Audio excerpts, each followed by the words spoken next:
Hello, welcome to the stream. I'm Video Game Pianist, and the theme of this stream is Star Fox music. So I'll begin with the Star Fox introduction theme. So I'm not that familiar with Star Fox music, but I'm going to sight read the music. I'm familiar with some pieces, and I enjoy the spirit of the music and how it's really sounds very modern and like in outer space. And welcome back, Mini Lame, Junior Vega, welcome. So I'm sight reading the music here. I'll play it through slowly first, and then I'll play a little bit faster. And I'll add some embellishments as well.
And hello, No Animation, Matthew, Cecilio, Tamara, Farber, welcome back.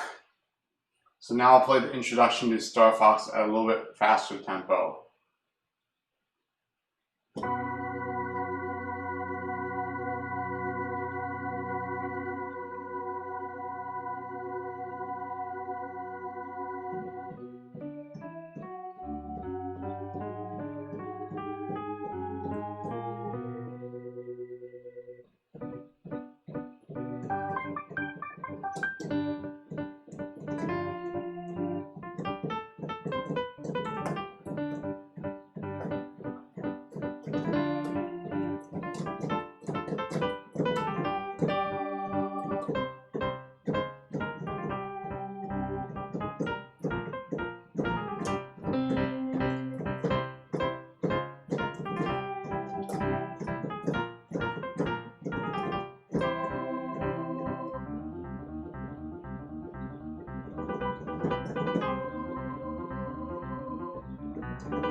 was the introduction to Star Fox. All right.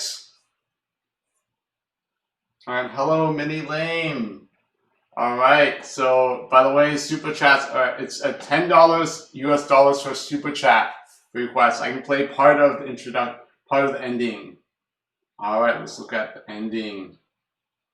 Star Fox.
Thank you, Mini Lane, for the super chat. This is credits from Star Fox.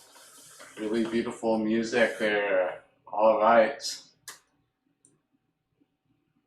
So now here's the map theme from Star Fox 64.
And that was the map theme from Star Fox 64. Hello Ari, hello Yoshi Plush. You're welcome, Mini Lame. And here's Star Wolf from Star Fox 64.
And that was Star Wolf from Star Fox 64. How many of you have played Star Fox? Type 1 in the chat. Hello, Yoshi Plush Classics.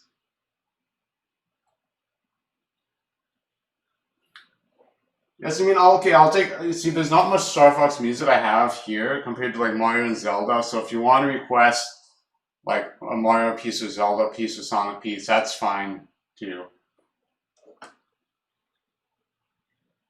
But I'll be playing Star Fox music. I'm exploring this music. I haven't played much Star Fox music in the past, but I'm intrigued in the style and the harmonies of Star Fox music because every franchise has its own sound to it, like Mario, Sonic, Final Fantasy, Zelda, Kirby, you name it. They all have a different atmosphere and feeling for it. So I'm fascinated to see how the harmonies and the melodies they contribute to the overall feeling of the music.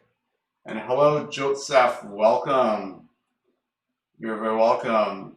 Sector 2 Fichina theme, if you haven't already. All right. Okay, I do have Fichina here. This is for 2 pianos. So the challenge here is to make it for 1 piano. So what I can do is I can play this slowly and try to see what parts I'm going to play. Usually I want to bring out the bass line and then the melodic line, definitely. And then if I can, some of the inner voices.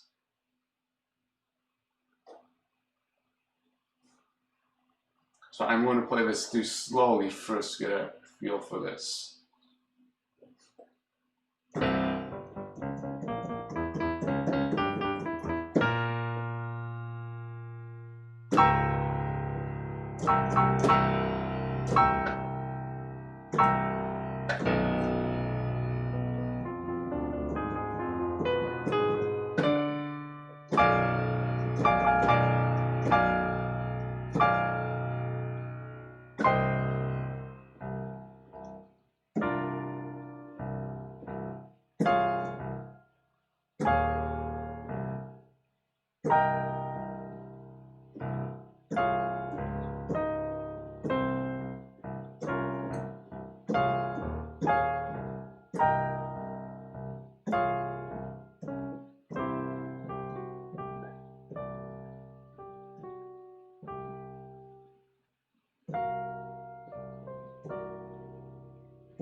Now I'll play it again to get more feel of the music. It sounds really orchestral and there's a lot of dynamic contrast and really, very adventurous.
And now let me play it again. The tempo is 130, so probably around this tempo, a bit faster. So now the challenge is the technical aspect, because just play it faster, it's going to be more physically difficult to play on the piano.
And now I'm going to play a little bit slower, so now I know how it feels to play it faster. Now I'm going to practice slowly with the goal in mind of playing faster.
So I'm going to take the repeat.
And where did the music go? Okay, there.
Okay, now I'll play it at the tempo now. So this is Fichina from Star Fox Assault. It's composed by Koji Kondo. Hello, Harold Shipman. Crazy Chubbs. And welcome back here.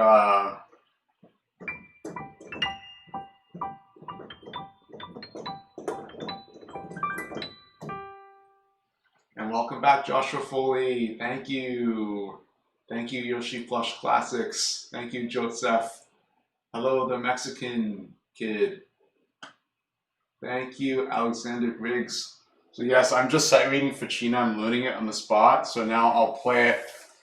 I'll play it as written as best I can. This is for the sheet music is for 2 pianos, just for 2 people to play. So I'm trying to combine both parts into 1 piano. So here it goes.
So there it is.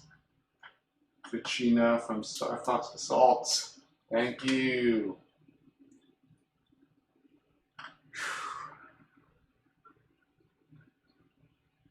Thank you, Joseph, for the super chat.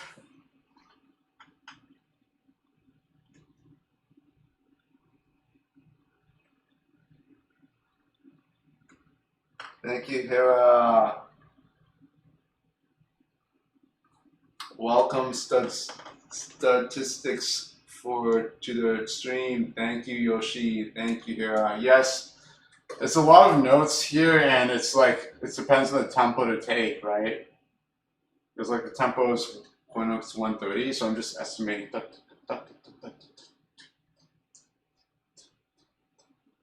So let me listen. I'm actually curious now that I played it.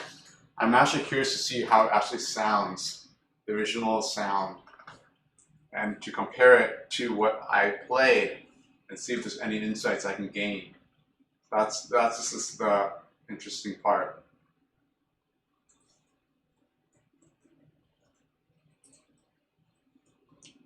So let me listen to Fichina and see.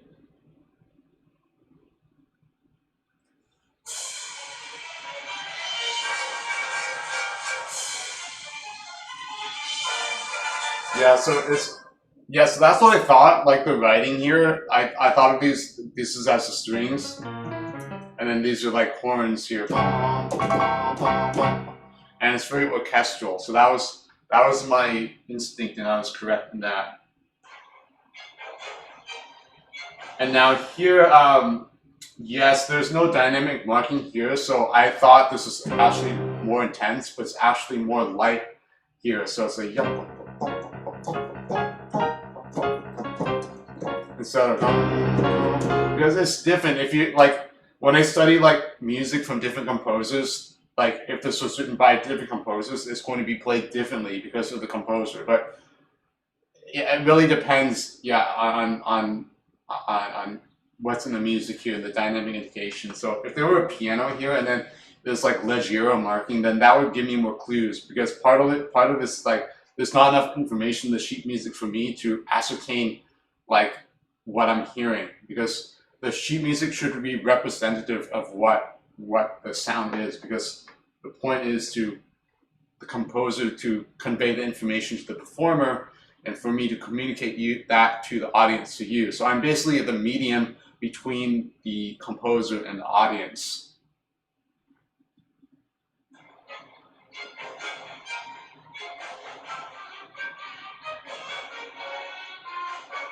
So yes, there's definitely much more breathing room between all these rhythms. So my estimation of the chord equals 130 was a little bit fast. So there's a little bit more, there's a little more dance like to these rhythmic figures. So even though it sounds like a battle theme, there is some sort of like dance like qualities to the music here.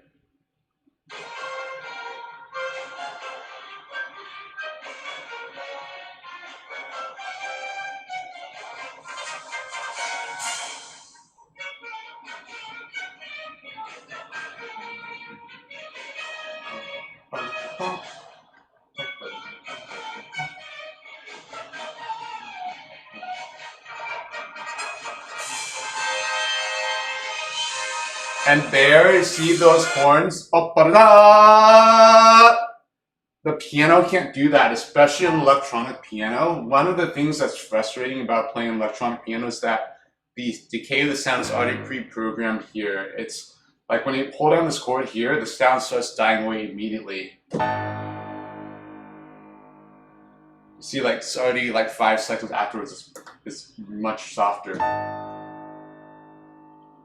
And there's really nothing that I can do to make, unless I add like do something like this, but then that's different. It's not, I'm playing many chords, but the horns in the orchestra, they can go ba and actually make a crescendo, and that makes it more intense and like can be really piercing as well, because I just see like the strings, it's in a different layer, and the horns are able to cut through the orchestra that way and actually make and actually overpower the strings here. So it's actually kind of like a fight. You have these horns here, and then you have like these strings here that they're fighting against one another.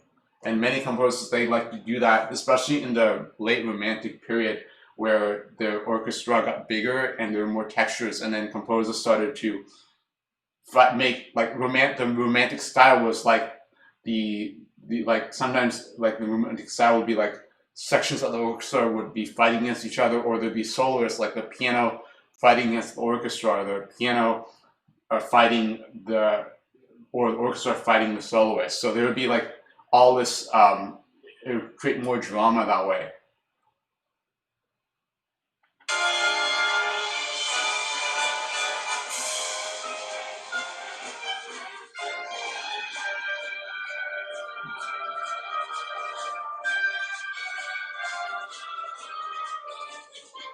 And then there I added extra harmonies, sort of, because I wasn't sure, it seemed a little bit too bare here with just like these descending octaves and then the G, so I added sort of, I feel that the harmony is there.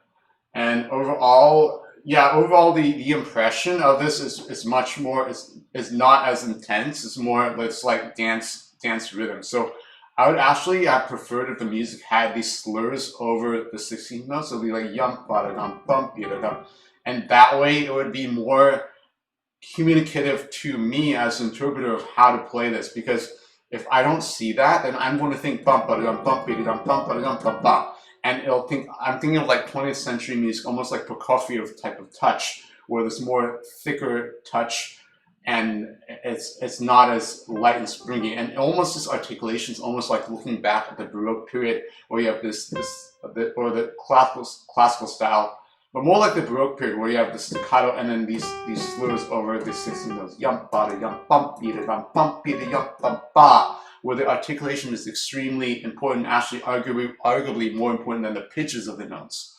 So that's my take after hearing the music here. I'm much more informed. So I'm going to play Fichina again, and let's see if you can hear the difference. And now that I've heard the audio here.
So there's Fichina from Star Fox Assault.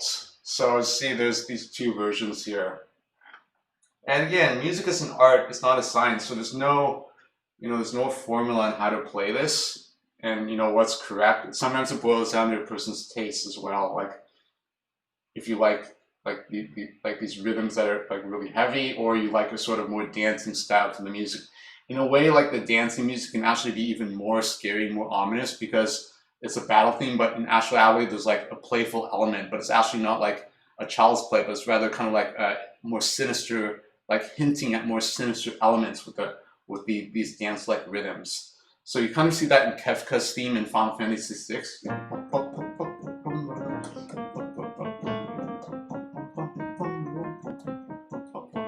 That same sort of yum rhythm, and that's so like of course Kefka is a very sinister antagonist. So the sort of rhythms here, they're kind of like mocking in a way, and it's actually kind of more scarier and more sinister than if it were just be like.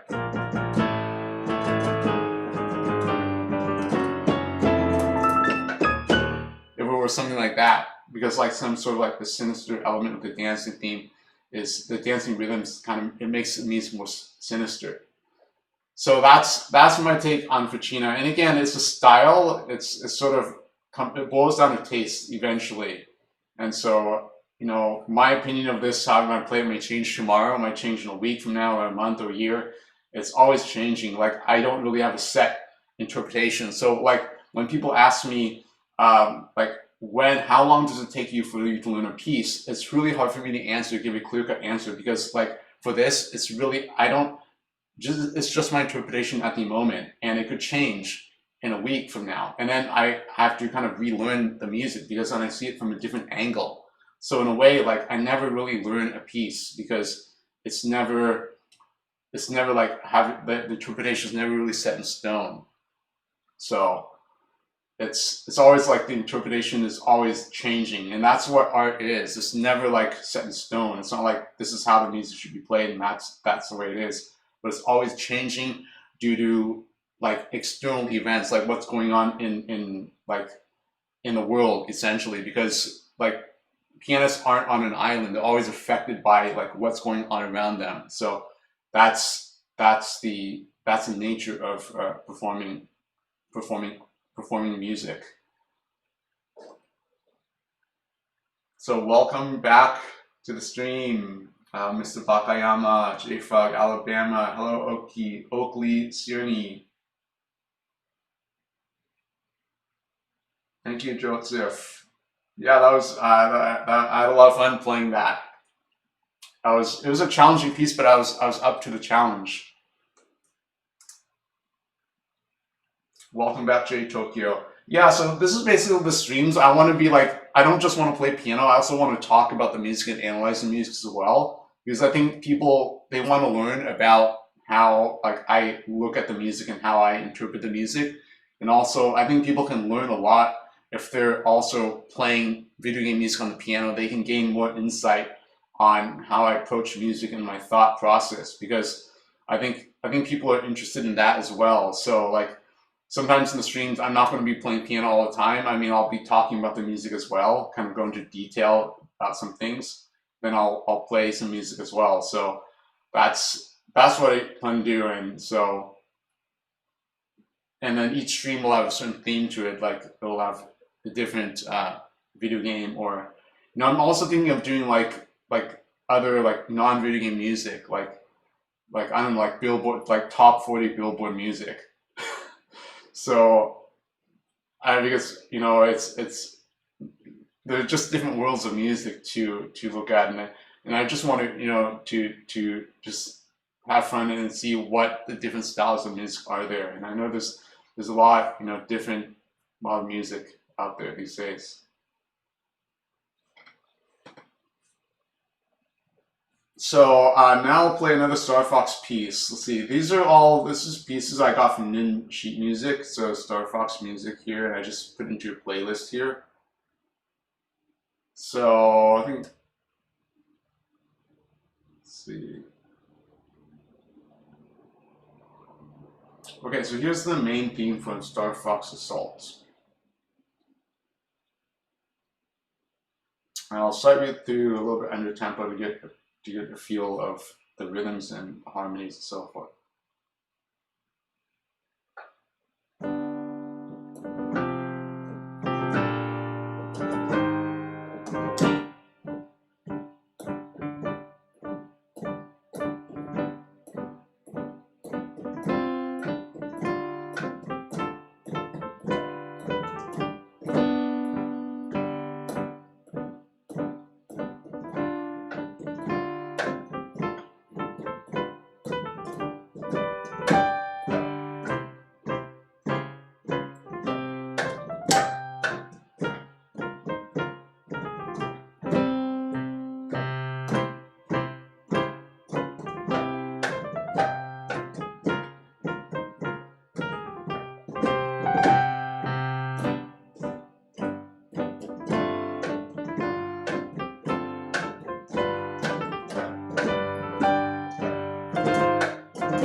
Okay, now I'll play it at the tempo as indicated here.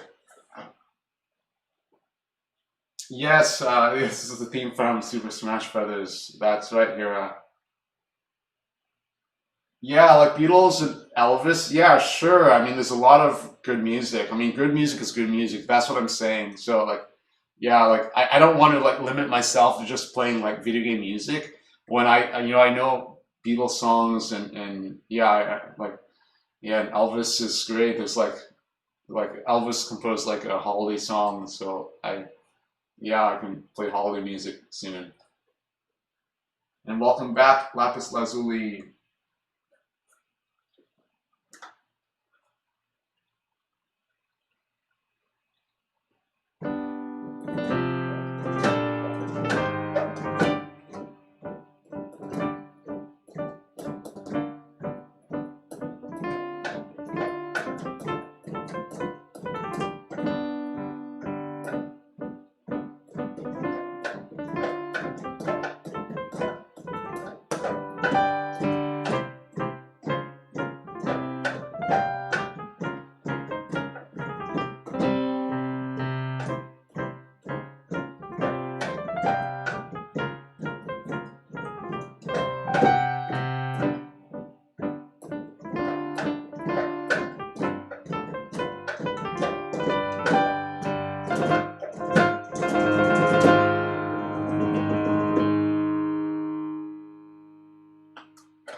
Okay, now let me listen to the Star Fox Assault main theme and let me see um, what I can ascertain from that music and comment on it.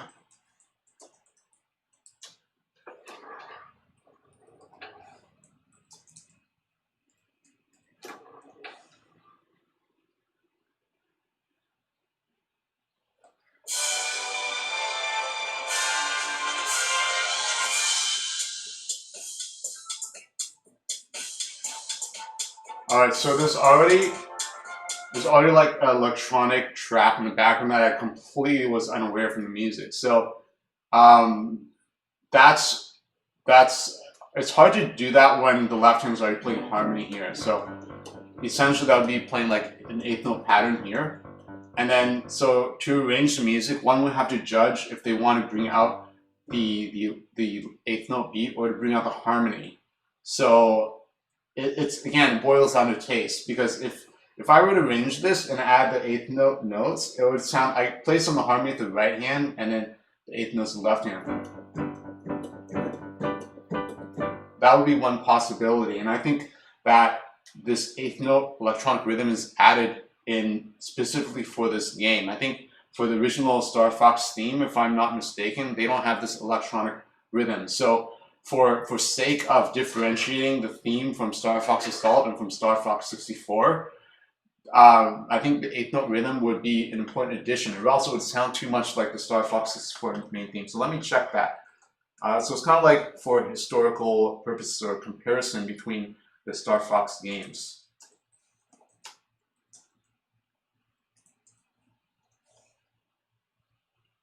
So here's the Star Fox 64 theme.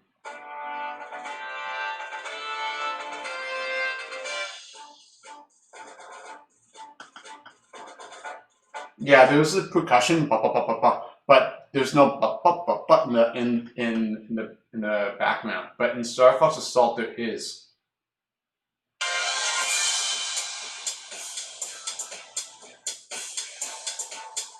So that would be like one for the main theme for Star Fox Assault would be to add that in, because that's part of the main theme for Star Fox Assault. Because without it, then it could sound too much like the Star Fox 64 theme, which it isn't, because it's a different game.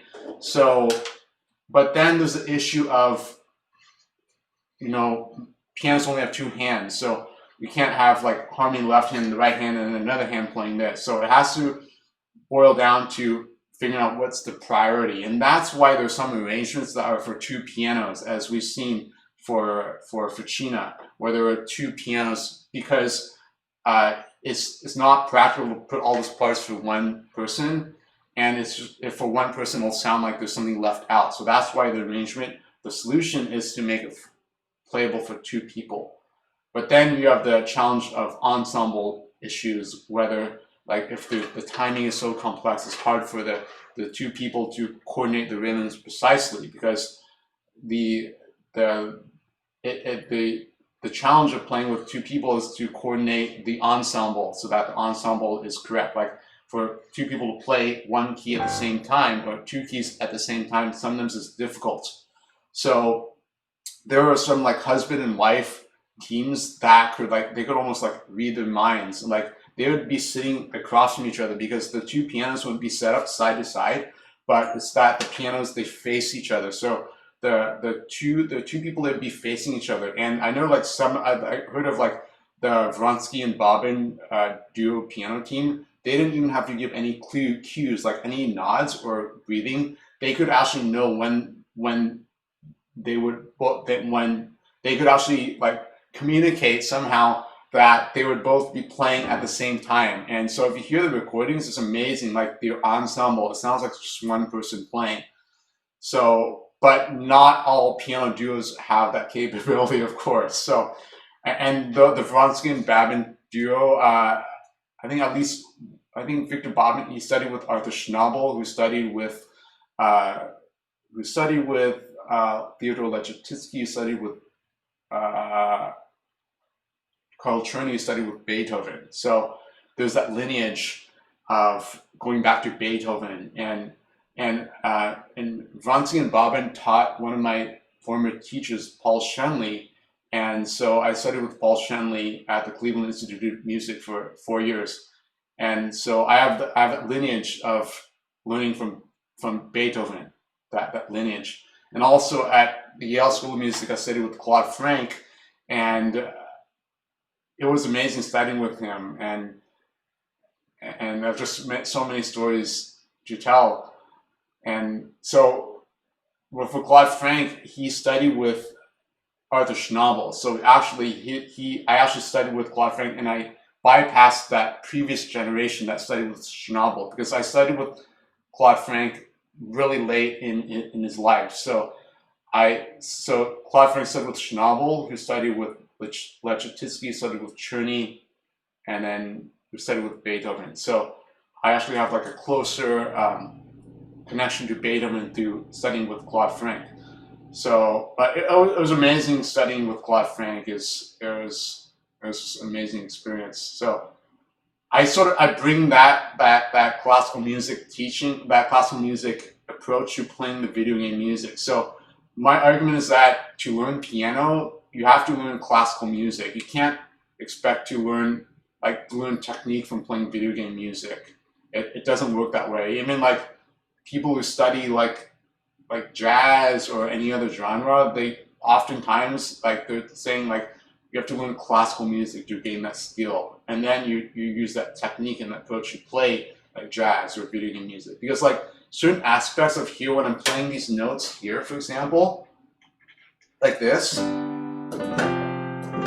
I'm using this this classical technique of going into the keys this way, using my tricep muscles. This is actually a technical aspect, because to get that sound is really, this is the best, one of the best ways to get the sound, because it's going in this way, and so the angle of attack is this way rather than downward. So if I play everything downwards, it sounds like this. And so the angle of attack is really important. So because you don't want to play downwards, because everything will sound like sort of like this. Literally, there won't be much life to it. So this sort of attack, I learned from classical training, especially from this one teacher from Yugoslavia. She's known as Miss Olga, and she taught like at the Cleveland Institute for more than 50 years. And so, and she was always a proponent of this attack, of this going to the keys this way, and like sitting up straight, and this attack here. So it's like, this one time I was playing this Debussy piano duo, and it was like a master class. Like other students were watching. Like she would teach, and like all the students would watch the lesson as well. And so like this one part where it was like near the end of the first movement on block and nor, which means black and white, she was like, "Oh, how did you learn how to play these chords like this going into the keys?" And just like I think because I picked it up from how she was teaching, and she's like, "Oh, I wish you could take off your shirt so we could see your back muscles." So it's pretty funny. Uh, she's also really demanding in the type of sound. In the classical music, the teachers have to be very demanding on what type of sound to create because it's not just about playing the notes and the rhythms correctly. It's about actually going behind that and finding the meaning behind the music and the meaning between the notes. It's like Mozart is reportedly said that it's the silence between the notes that's where the music is. So it's actually like the how the phrases are connected and the meaning between the notes is not playing the notes accurately and playing the rhythms accurately. It's what's behind it. So if people are always trying to go for accuracy, it's first of all that's never going to work because it's because you just go for accuracy.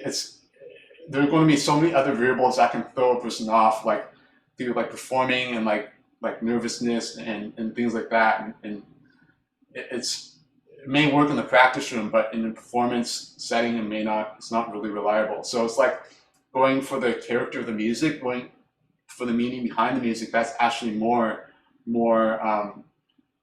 more rewarding as a performer, and it's just more authentic music making process. So it's better to go for the character rather than just for the note accuracy.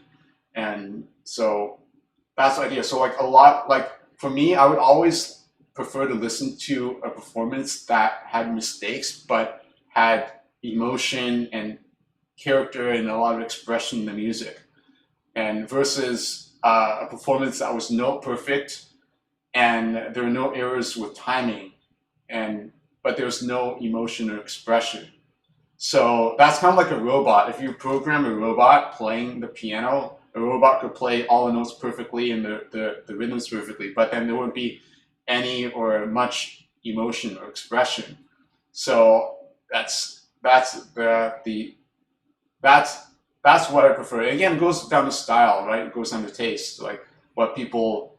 If one person wants to hear a no perfect performance with no emotion, or performance that has some errors but has a lot of emotion and character, because to get that emotion and character requires a performance to take risks. You cannot create these intensity of the emotion or the change of emotion quickly without taking some sort of risk at the piano. So that's the thing, like to create all this excitement and drama, one has to go out of the comfort zone a little bit to create that emotion. So that's the idea of because one has to go outside and take risks to create that emotion, and by doing so, there's a risk of missing the notes. So, but that's more exciting in for me as to hear performance in that aspect. So, yeah, that's the main theme from Star Fox here, and let's continue.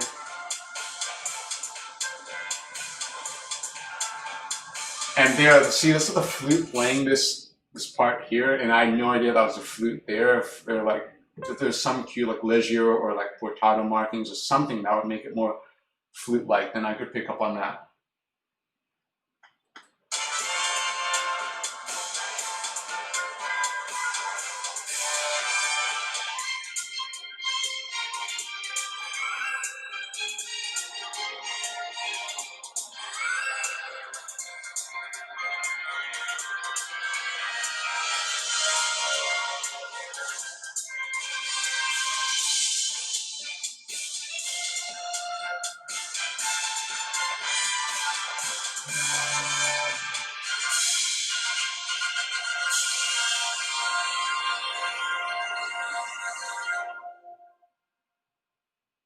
And so that the ending, yeah, the ritardando makes sense there. The ending, ba ba bum, ba ba bum, ba ba ba ba ba ba ba ba ba. In the Star Fox main theme, let me hear the ending here.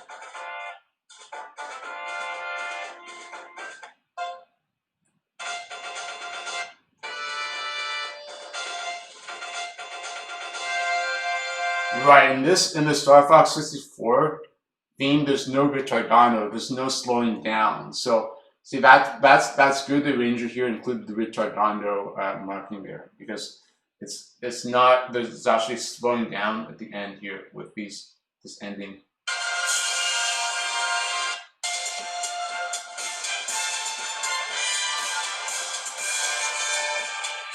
Two, three, four, 1, 2, 3.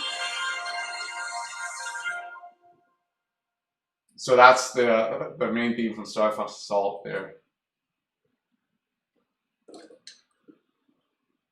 Welcome back, Turtle Dove. Hello, 25 Bloodfang. Hello, Spooky. I haven't played the select screen from 64. I could play that. I'm just going through the pieces randomly, really. Hello, Alphin.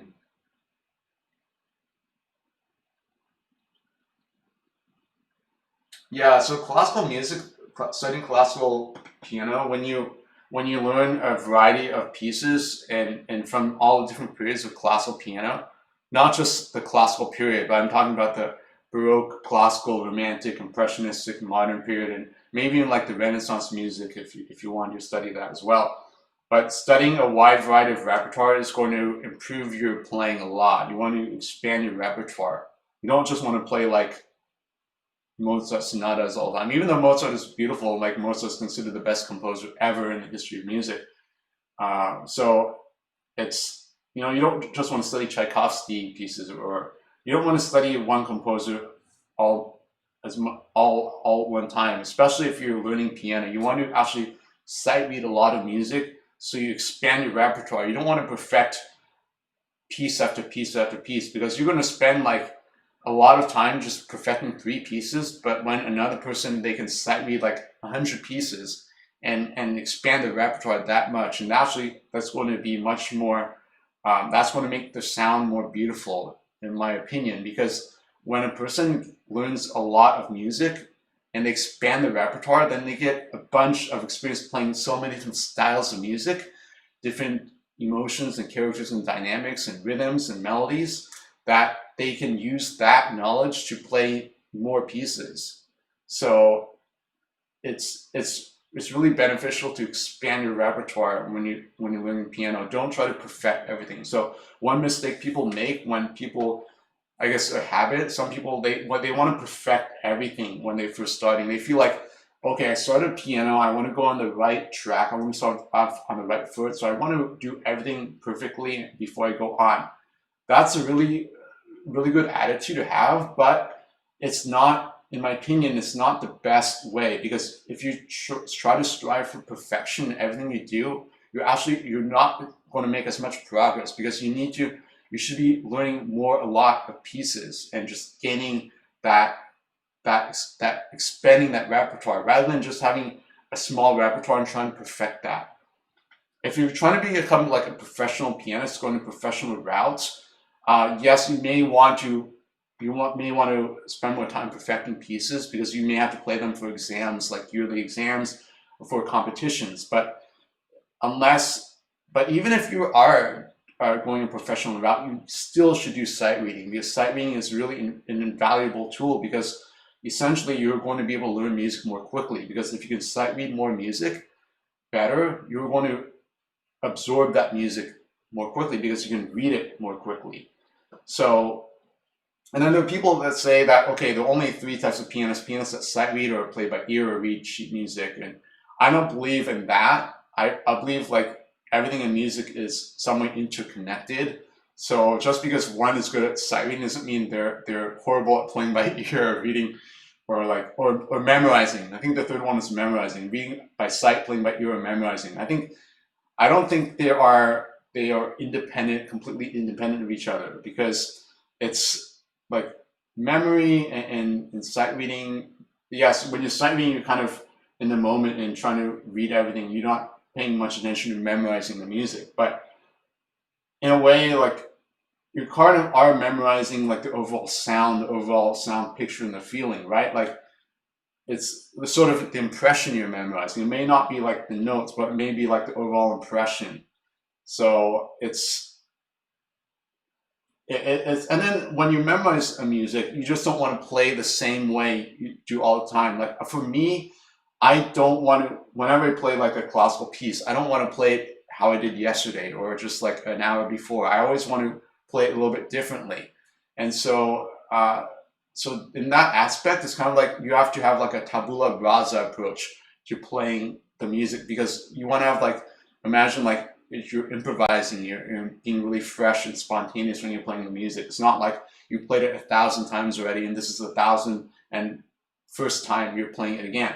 But rather you want to have the impression that you're improvising and being really free. So when you're practicing, you want to practice all the details and be aware of all the details, and practice a phrase like 14 different ways. Take one phrase and play it 14 different ways. And then you can decide which way to choose. You want to play it like a few days before you perform it, or even when you're performing. Sometimes I just leave it up to chance when I perform, like which way I'm going to play it, depending on like how I'm feeling the energy from the audience and how I'm feeling. So it's in a way, so when you memorize the music, it's almost like you need sight reading skills, because to approach music from a fresh way, you have to pretend you're looking at the music for the first time, and it's like you're sight reading it. Because then when you look at it from the first time, then you have these new ideas that you see in the music. It's not just you've seen it like 1,000 times and then it's like, I memorized it, I don't need to see the music again. But it's always like looking at it in a new way. So that's what I think, like those three skill sets, sight reading, playing by ear, and memorization, they're not just like, people can be good at all three. So like for playing by ear, it's like you can hear something and play it on the piano. So like if I heard the Star Fox theme and play it on the piano. So there's some downsides to that sometimes in the music there is like inner voices, and this is getting really detailed though, but sometimes the music composers, they like to indicate more than just one melody per hand. Sometimes one hand is playing 3 melodies at a time. And sometimes composers like to indicate those 3 melodies on separate, they just indicate in separate directions that the stems are pointing. So sometimes when you listen to something to ear and play it, sometimes you don't get a chance to ascertain the differences between the voices. And that's actually really important, because some people, they prioritize. I know one of my friends, he's a really big piano connoisseur, and he's met like this famous pianist, and he has this huge collection of recordings. And he says like the 3 things he listens to in piano playing. Number one, I forgot the order, but one is the clear, elegant phrasing. Number one is the elegant phrasing. Number 2 is okay, elegant phrasing. I have to go back to it. I can't recall it now, but I know number 3 is the inner voices, and like Rachmaninoff is really known for the inner voices. So the inner voices are really important in playing pieces, and that's what makes a performance stand out than like the millions of other pianists in the world. Is those aspects there, the elegant phrasing, and it might be articulation. I think it might be clear articulation. Articulation is really important, and the inner voice. So if a pianist wants to stand out from the millions of pianists in the world these days, it's focusing on these 3 aspects, at least according to my friend, who's a really big piano connoisseur. So the inner voices are really important, because you're gonna have a melody here and then an inner voice underneath the melody, and how the inner voice is timed and how it's articulated can give a completely different character to the melody. It's kind of like a second voice or commentary on the melody. So if that can be done really well, then it makes the performance even more special. So if one is just hearing music by ear, the danger of that is that one could hear this as one melody, like dee da da da, rather than dee, where you have two melodies going on at the same time. This melody and then this melody. So that's the danger of playing by ear, because sometimes the audio quality isn't good and clear enough, or it's just there's so much going on in the music, it's hard to ascertain those two voices.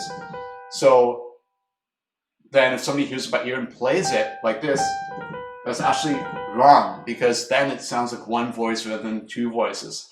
But that's the subtlety, and these subtleties add up over time. So it's like it just doesn't occur here, but it could occur like,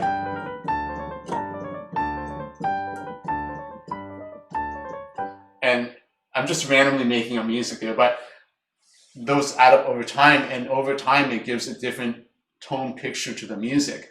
So that's the idea, like of playing by ear. So there's yeah, playing by ear is helpful in a way that it's, if you're trying to like play music in your head, it's almost that same skill, because when you're playing music by ear, you're recalling what you heard and playing and listening to what you're playing. So your mind is at two different places, trying to recall what you heard and playing the music.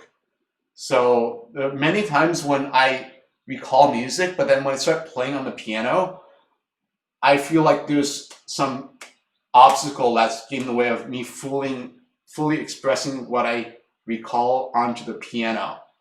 And that could be like a technical challenge, that the technical challenge of playing the music. If there's like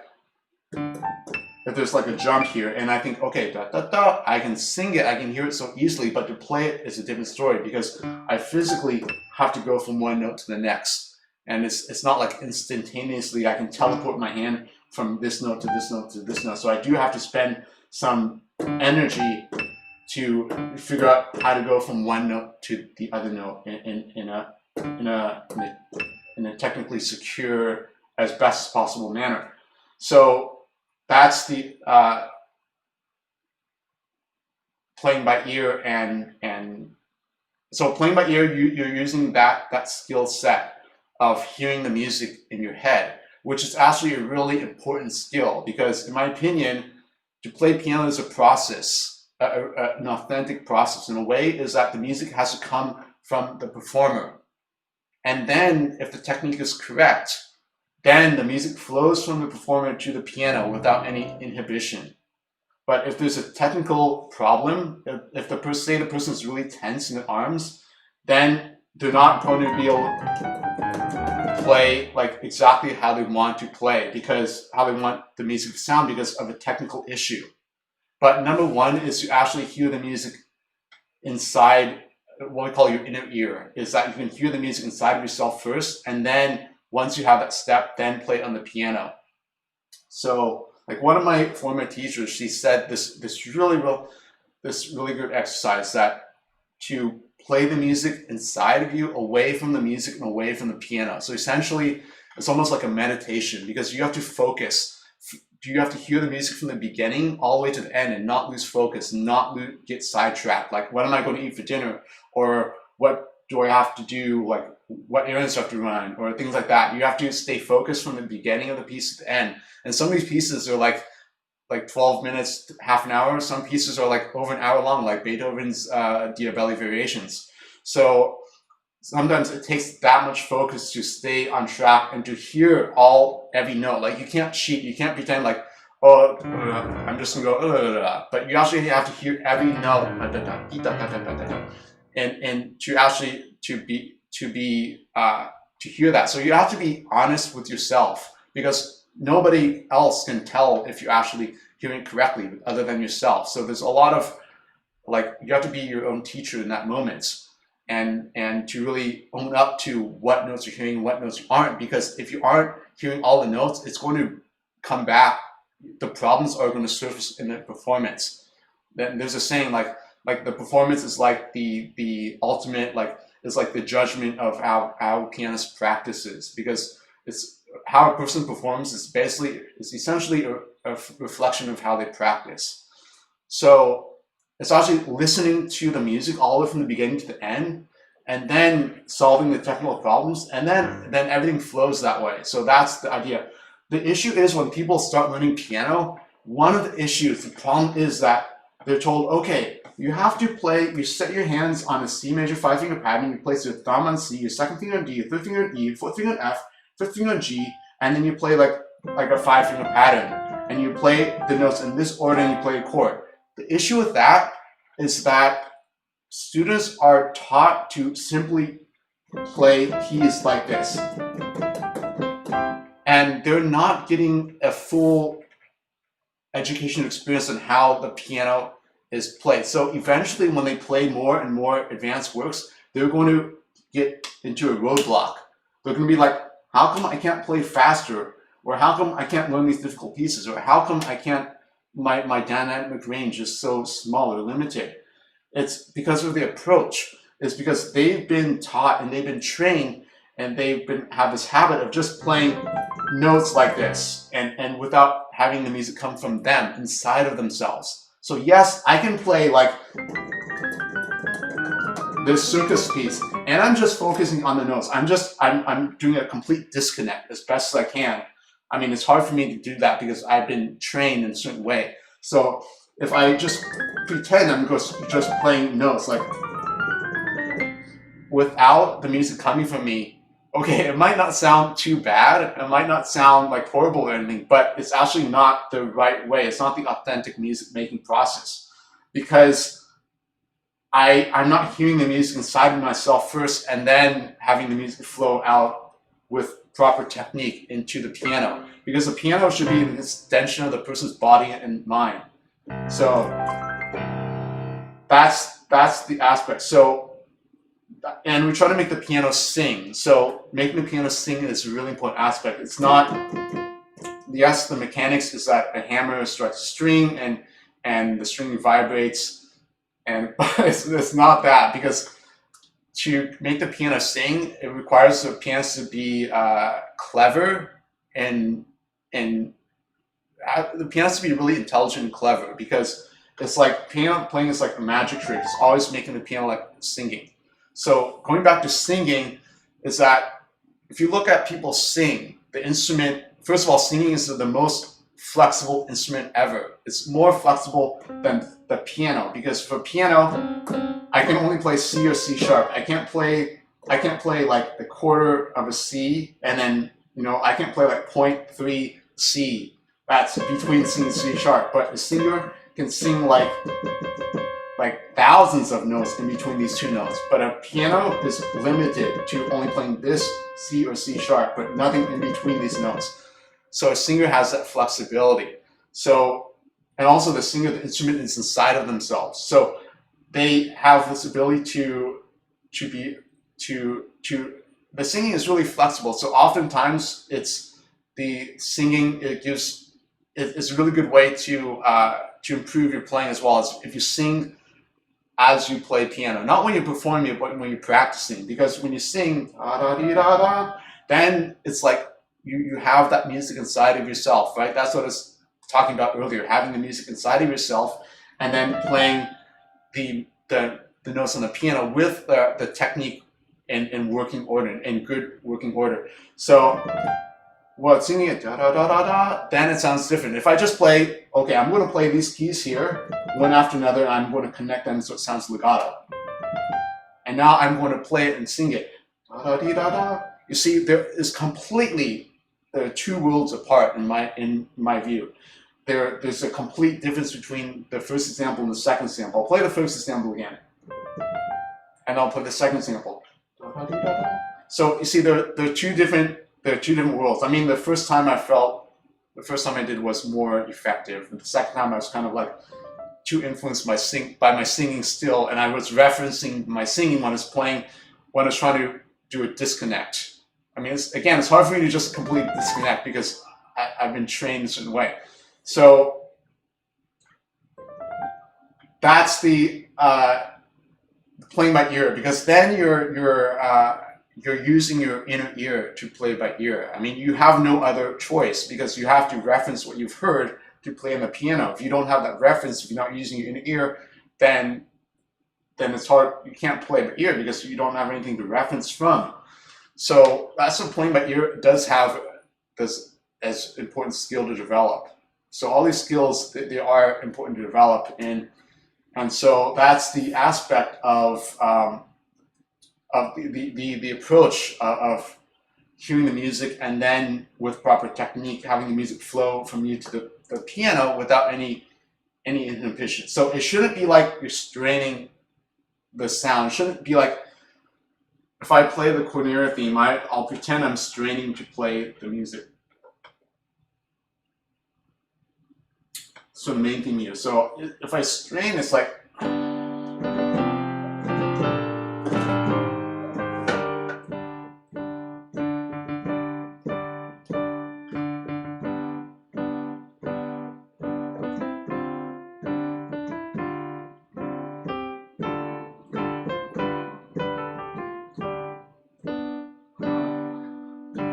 it's like I'm constipated, right? It's like this is the technical aspect, because I'm tense in my arms and wrists. It sounds that way because of the technique, even though I know how I want the music to sound. I know, so it's bum bum bum bum ba-da-dum bum ba-da-dum yum bum dee bum bum dum yada-yada-dum ba-dee. But because of the technique from here to here, and the brain to the hand connection, if there's something that's not working, then it's going to mess. The flow from me to the piano is going to be obstructed or blocked somehow.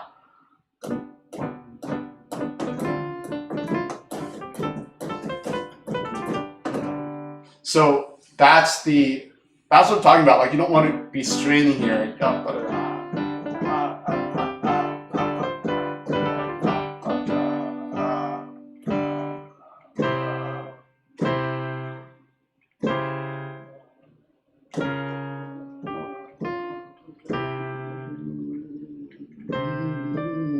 See how tense I am? Even in my back, I'm tense because I'm doing all this preparation movement that's completely unnecessary.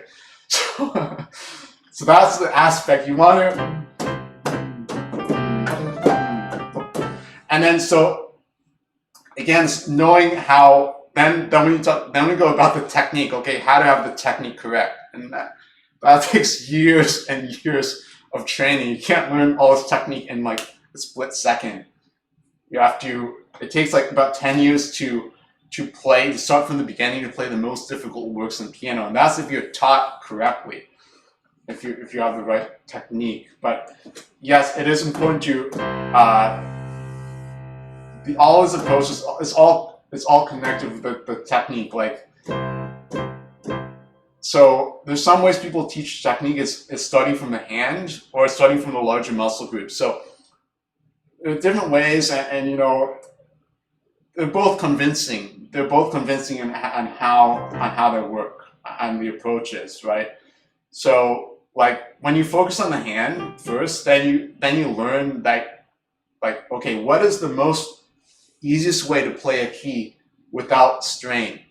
So this is one of the topics that people are interested in, and how to play piano without strain, because people injure themselves when they play piano. Like, they get tendonitis and they can't play piano for like a year or 2 years, or they can't play for 20 or 30 years. If people don't play piano correctly, they can injure themselves. So it's really important to how to play piano without unnecessary tension. Of course, you need to, when you hold down the key, you do need to have some tension to hold down the key, but you don't want to be pressing on the key like this after you hold down the key, because that's completely unnecessary. It's going to not let you prepare for the next note, and it's just not going to let you, it's going to feel strange. There's going to be like unnecessary tension. So when people focus on the hand, they learn that the way of playing the keys without any tension is with a scratching motion. So if imagine like a kitty cat scratching like this, scratching, or you can just try it on yourself. Like, take your other hand and do this, like scratch, like do scratching motion on your palm like this, and you see how effortless it is compared to if you're lifting your finger. Like, if you try to lift each of your fingers on their own, you feel like there's already some strain here in the tendons. So the scratching motion is a much more economical way of playing. But then, okay, it doesn't mean that everything is just you play like you're scratching. It's not that simplistic. Piano playing cannot be fit in a formula. That's also the first thing everybody should learn, is that you can't fit teaching piano technique into a formula. You can't just bottle up and then sell it to somebody. It doesn't work that way. It's always changing. So that's the aspect of technique. And again, there's good technique. We could talk about technique on another stream for another time. It's really detailed on what to learn. And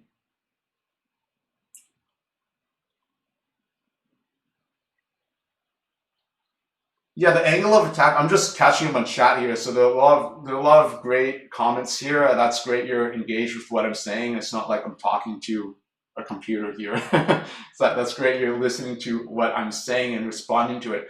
So yes, the angle of attack and the differences are more pronounced when you play on an acoustic piano, because the electronic piano, the sounds are programmed, and then the action of the keys, meaning like the touch and the feel, is different. And one of the most annoying or unsatisfactory aspects of playing an electronic piano is that you can't play on the surface of the keys so well. In other words, like the key has to go down a certain distance for the electronic piano to register that you're playing the key. If the key doesn't go down that distance, it's not going to make the sound. So if I just do this, I'm just going like that much down the key and there's no sound. Right? See, there's no sound. I have to go like that much, like maybe like a centimeter down or so. But on a good action for acoustic piano, you can just go down a little bit, just a little bit, and you'll create like a really shimmery sound. And that's often necessary to play passages that have a lot of finger work and that are really light and fast, like Flight of the Bumblebee, for example, or like Faux Filet, the Liszt Transcendental Etude, or any pieces that require like just that quick playing. Because you have to imagine, like if you play everything on below the surface, it's going to slow you down. So if you just play on the surface and you play much more lightly, then you play many more notes with less effort. And so if you try to do it on the electronic piano, and then you play on the acoustic piano, it's different, because when I play something like this on electronic piano, I have to consciously play more into the keys to play the notes in the right hand. Because if I just play on the surface, the notes, like 1 note out of 10 may not sound. And that's the difference between a professional pianist and amateur pianist. Like, I think Joseph Hoffman says something like that. Like the difference between a professional pianist and an amateur pianist is that the amateur pianist only correctly plays 9 out of the 10 notes, and the professional pianist plays 10 out of the 10 notes correctly. There's more to it than that can be said of the difference, but the idea that every note is important is true. So I don't want to miss notes just by playing on the surface of the key here. So I put effort more and playing more deeper into the keys this way. But the downside is that when I transfer this and play it on acoustic piano, it's not necessary to dig that deep into the keys. And if I do that, I'm not going to be able to play as fast, and I'm not going to be able to play on the surface and lightly and create that effect of like a really kind of airy, light and whimsical character and playful character, like just like tossing the notes off. So kind of like the habit that I have here when I play an acoustic piano, I have to like retrain how I'm playing it to play more on the surface of the keys, because that's what can happen on the acoustic piano. You can play on the surface of the keys more, but on an electronic piano, like you see these notes aren't registered if I do this. But if I do the same motion on the acoustic piano, it will sound like these notes are shimmering here.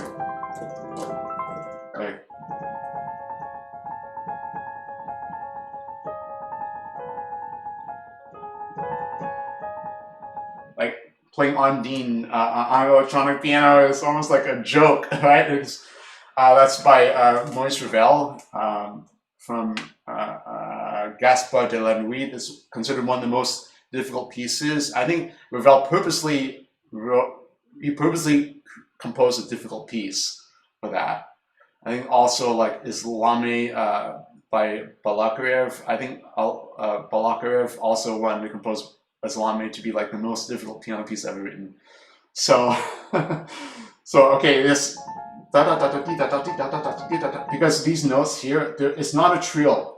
It may sound like these notes alternating between this note and this note, like this, but it's not. It's actually, if I play this two hands, it goes left, right, left, left, right, left, left, right, left, right, left, left, right, left, left, right, left, right, left, left, right, left, left, right. And you have to do that with one hand, and you have to play that like triple piano or piano. I'm not sure, I forgot what the dynamic it is, but you have to play it really lightly. And then do it on electronic piano. It's like you have to go further down the keys, and it's really cumbersome to do that because this has to be played really quickly.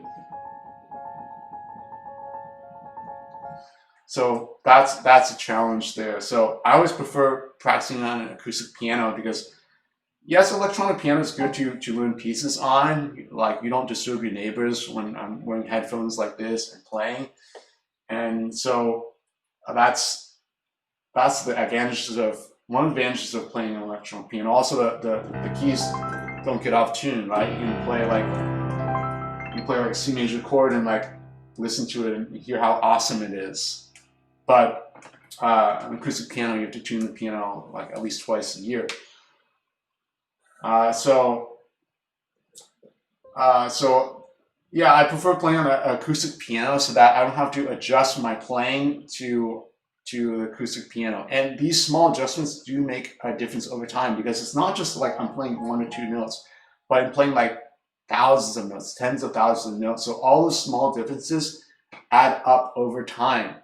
And so it does make a big difference in like it affects the touch and the technique.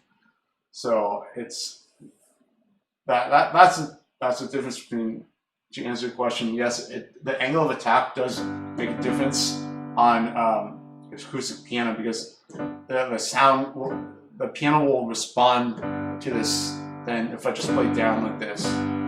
But even on electronic piano, you kind of hear that too because it's sort of like the rhythm is also more crisp. So when you play down like this, then it affects the rhythm too. It becomes a little more sluggish, kind of like you're walking in mud with boots, and then you feel like your feet are stuck when you're trying to lift your foot up to take the next step. It's kind of like that same feeling.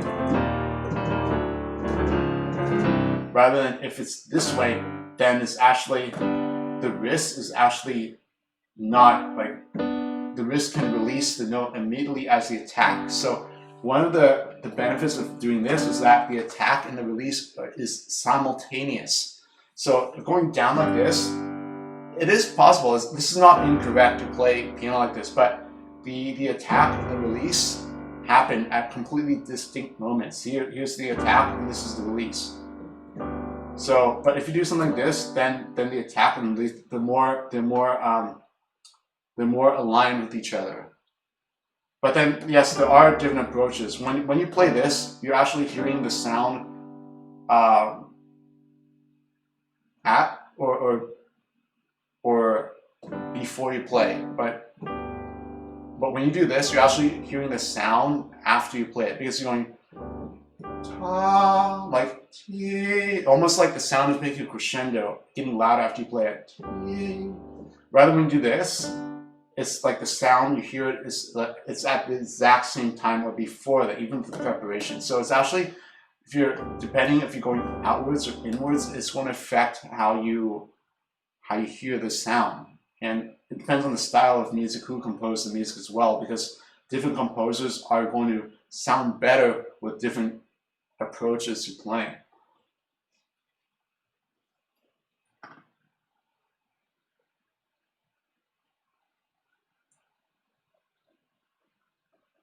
So I'm just catching on the comments here. Hello, Tedismean, welcome back.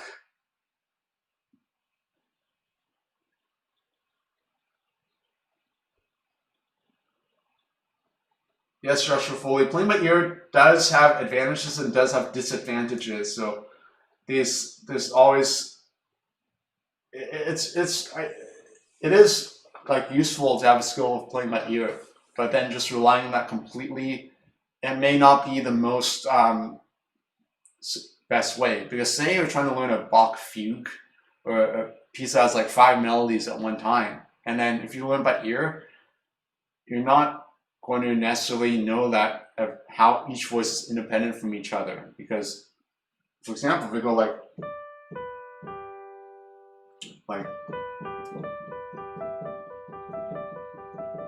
that, it's actually, I'm trying to play a melody like and then and then so these are actually 2 voices here. But if somebody hears it, they just learn it by ear, they might just play like and think it's like this, but it actually isn't. So it makes a big difference on if you read it in the sheet music, you see it almost immediately of like this note is a stem pointing up and these notes have a stem pointing down, and that means that there are 2 independent voices. And so there's an inner voice there. You can think of this as an inner voice.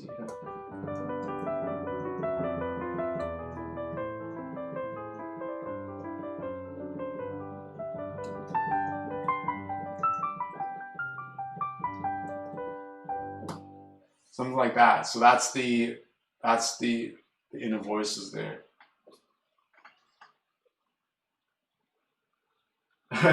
You're learning the. I actually tried synesthesia.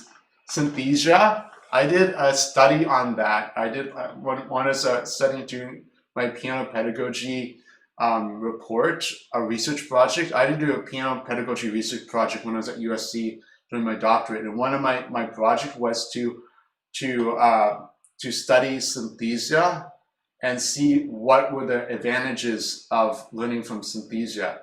So that's, yeah, I studied synesthesia there, and yeah, the way they basically check if you're playing the correct notes at the correct time, but they're not checking to see if you understand the dynamics, if you're playing the dynamics correctly, or if you understand the inner voices, or if you're playing the correct articulation.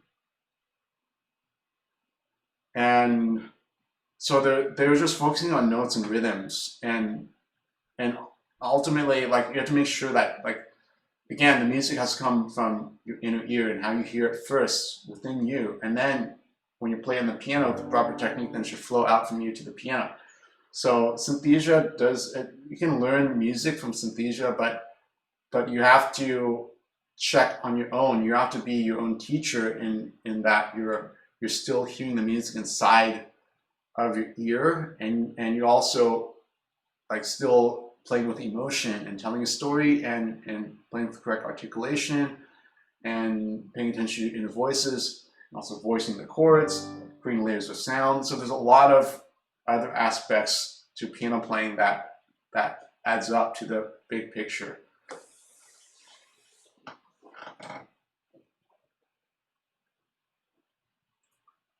You're welcome. So yeah, I mean, yeah, so these are what the stream's about. I just want to, like, you know, like, talk about music and play music. So, and yeah, it'd be great. I want it great if I could stream like more and become like a full-time streamer. And so that's the idea. I mean, yeah.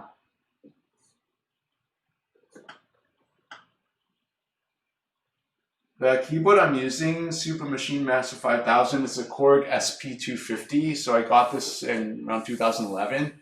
And since then, they've come out with a better model that's lighter. And so yeah,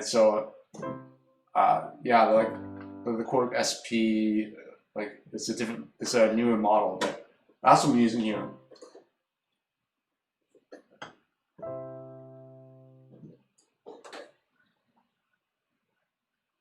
And welcome back, Paul's Piano. Welcome back. So yeah, I haven't learned a lot of pieces in Synthesia. I mainly was just playing it to get a feel of the program. But I can see how it can hinder one's development if you rely on it too much, because you can learn like an advanced piece, like a complex piece, but it may be the only piece that you can play well. Like again, you want to going back to the repertoire, you want to learn a lot of pieces so you expand your repertoire, and that's going to make your sound overall better if you know more pieces rather than just trying to perfect one or two pieces. So Synthesia is a fun way. I mean, it is fun. You can learn music that way. But there's a lot more that goes into playing, like that again, like the emotion, the technique, the articulation, the dynamics, phrasing, voices, the voicing of chords, and so forth. And welcome back, Zach Strange. Yeah, so on this keyboard, there are three changes of the action. You have it light, medium, or heavy. By default, it's on medium. So light is like this. So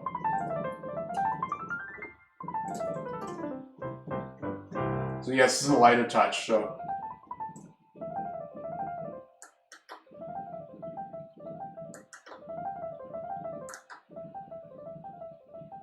yes, and with a lighter touch, the piano does responds more when I go like more shallow into the keys. There's more response, but it's still not like an acoustic piano, because it just doesn't feel like that way. It's just like on acoustic piano you can just play really lightly on the surface with like a feather light touch, and you can create the sounds on the acoustic piano. If I do that here, see, not all of the notes coming through.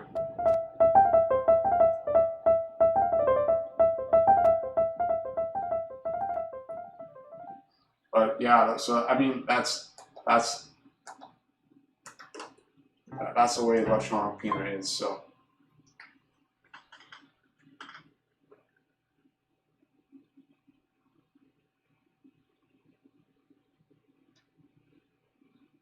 Tasmanian, I do have a connection, an XLR connection from the keyboard to mixer, which is connected to my laptop. So there's a direct feed from the keyboard to the computer.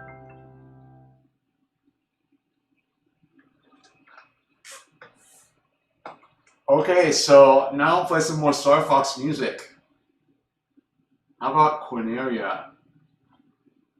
Okay, how about, let's see, another 2 piano. Is there a Cornelia for 1 piano? Let's see. If not, okay, I'll just read it here. So I'll play this slowly first, and then play at a faster tempo.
Okay, so there the layers of sound are clearly delineated. So you have this da da da da da da da da, and then you have like this sort of like the strings, and then you have like this percussion here. So clearly, like one hand has to be here, one hand has to be here, one hand has to be here, and one hand has to be here for the melody. So, and then to combine this with this, that's actually tricky because then you have to play two different rhythms in one hand and two different melodies in one hand, and then it becomes a technical issue. So going back to the technique, like I know how I would want to sound, but then the technical aspect poses a challenge for me to clearly play on the piano that I want to. And it's not like super easy music. It's not like a technical challenge that's easily, okay, I do this and that and there it is.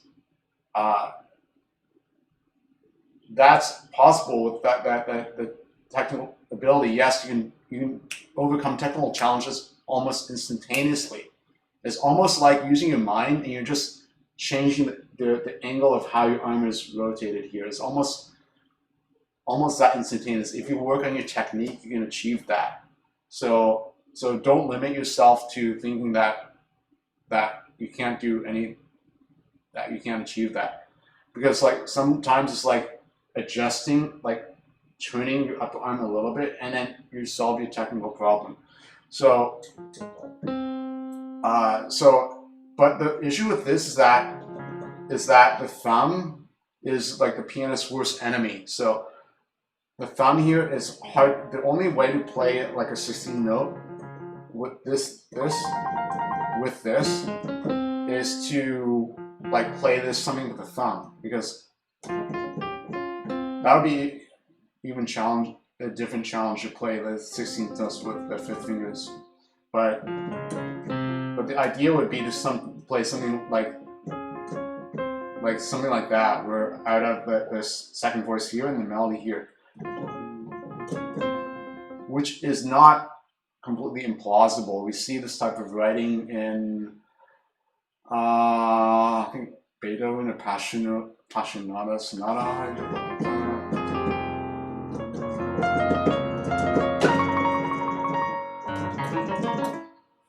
Where else? Yeah. Rachmaninoff, B flat, major prelude. Yes, in the second section. So it's after.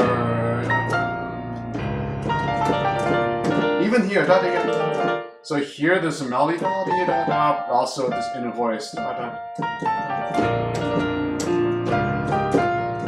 I was thinking of the section that comes after that. I can't recall it, but there's all these sort of writing here. So it is not implausible. It's not impossible to do this technically, but it takes time to sort it out technically. I remember like learning, I used to keep a practice journal log of how much time I spent. I would spend like 2 hours learning this like one page of a Rachmaninoff prelude, because the music is pretty dense and it's just a lot of notes to learn. So it does take sometimes it just takes that amount of time to learn something, to work out the technical aspects. So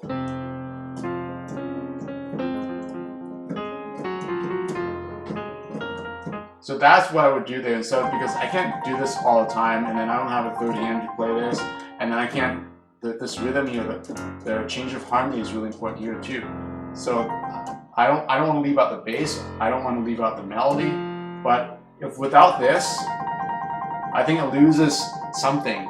Without this, it's like, can you imagine playing the Ghost House theme from Super Mario World?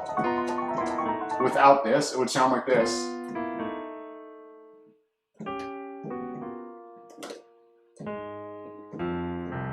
Like it would, this creates the effect of the music. This creates like a spooky effect here. So this sort of writing here, it creates an effect like maybe like the wind blowing or something. So I want to leave. I don't want to leave that out. So I'll incorporate it here.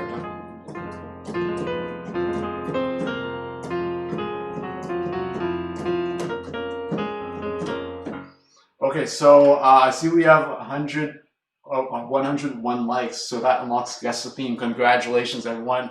So now we've unlocked Guess the Theme. So now let me play this one more time, and then we'll play Guess the Theme.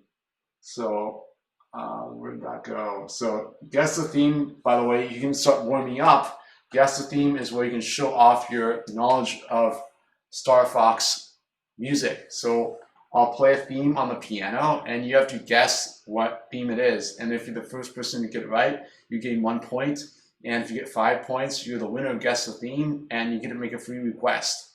So this is a really competitive game because some people are really good at identifying the music. Even if I just play like a few notes, people can identify what theme that is. It's kind of like, it reminds me of like taking an ear training exam or like harmonization exam, or any music theory exam. Like it's, for me, it's like I do like, it's not hard for me to pass the exam. So like in actuality, I haven't taken a ear training exam that's difficult.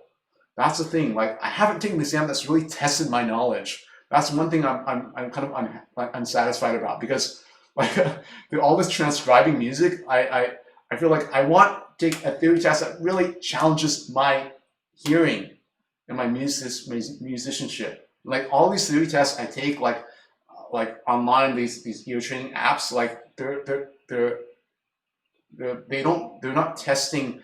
They're pushing the challenge a little bit, but then they get to this and they stop there, because like the programmers don't think other people are going to try to get farther than that challenge. So like even all these ear training tests I took at school, it's like,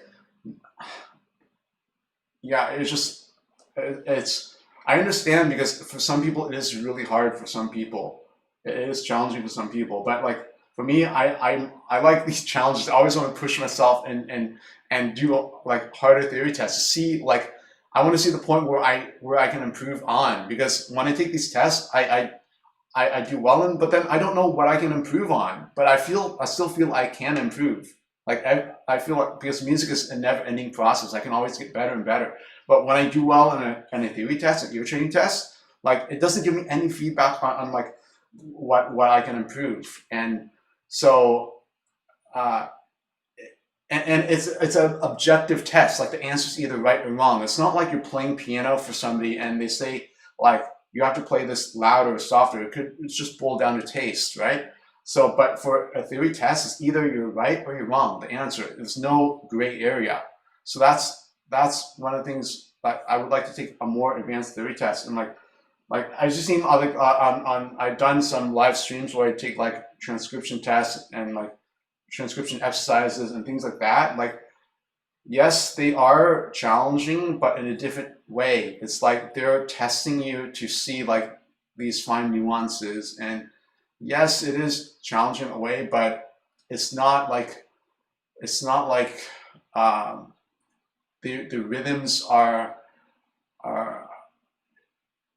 it's not like it's really challenging all the different harmonies and the rhythms, and you have to hear different layers of sound. Like they present, like you hear like like I want to have a test where you have like one voice here and another voice here, another voice here, and then it's like something where there's like many voices. Then you have to actually pick out like, okay, this is this rhythm here and that rhythm, that harmony there, and then that would be more challenging. But okay, it's yet to be done. Okay, now we're going back to let me play Cornelia from Star Fox Assault here. So yeah, so you can warm up with Cornelia from. You can warm up by listening to the Star Fox music here.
All right. So let's see what tempo that is there.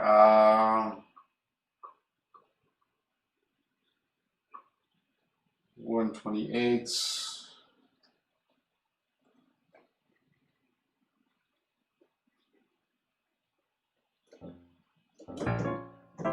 I'll play it again at around closer to 128.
so there's Cornelia from Star Fox Assault. Thank you, John Winter. Hello, MR Barsanas. Welcome back, Hiyori. Konnichiwa. Thank you, Midlame. Thanks, Blue Blue. All right, so this is how guest theme works, Star Fox Edition. So I'll play a theme and you have to identify what the theme is. So let me get up the scoreboard here.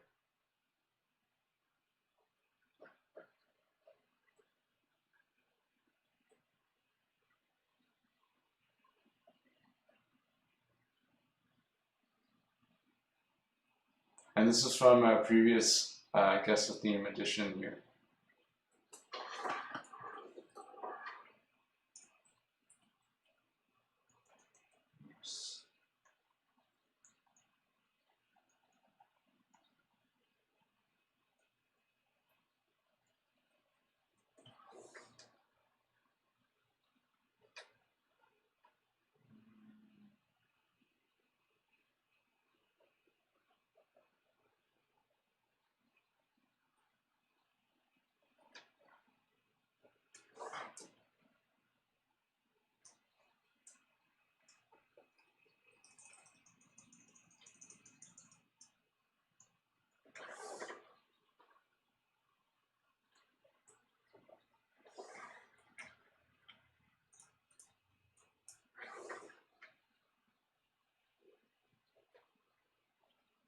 Okay, so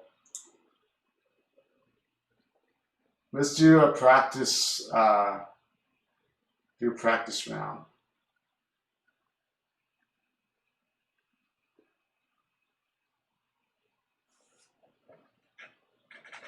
So what theme is this here?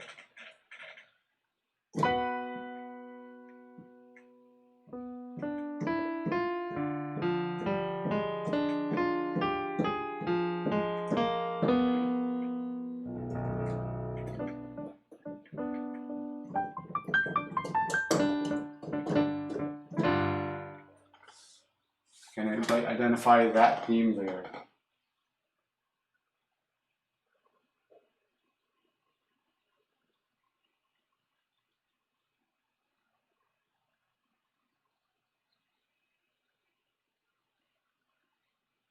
And the point goes to Alexander Griggs. It is the introduction to Star Fox 64. So that was just a warm-up round, so nobody gets a point for that, actually, but that's the way Guess the Theme works. So I'm going to go a little bit easier. I'm not going to play like, you know, I don't know how many of you are familiar with Star Fox music? Like, I'm not very familiar with Star Fox music, to be honest. I haven't played much Star Fox games, if any, except like in Super Smash Bros., like Falco.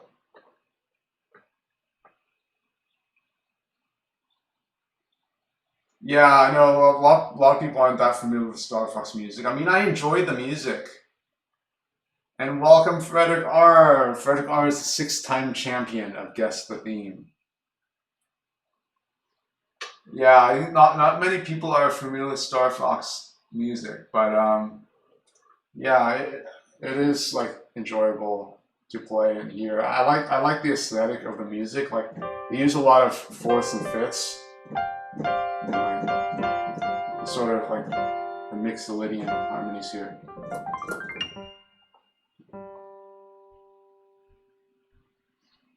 Okay, so let's begin Guess the Theme.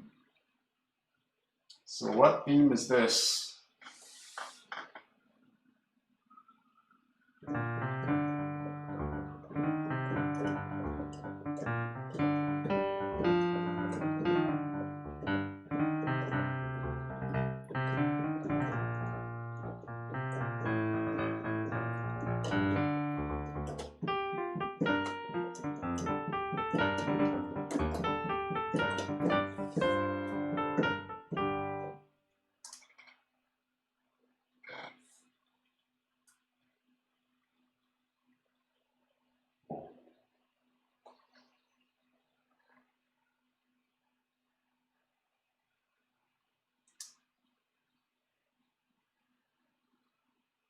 So I'm seeing any correct answers. So yes, Star Fox. It's harder to figure out guess the theme for Star Fox unless you play with these pieces. I'll play it again.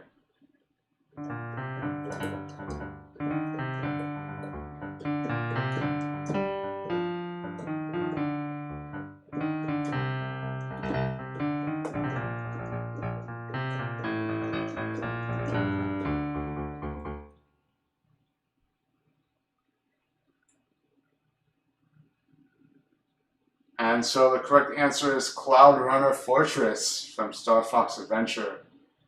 So nobody got the point for that.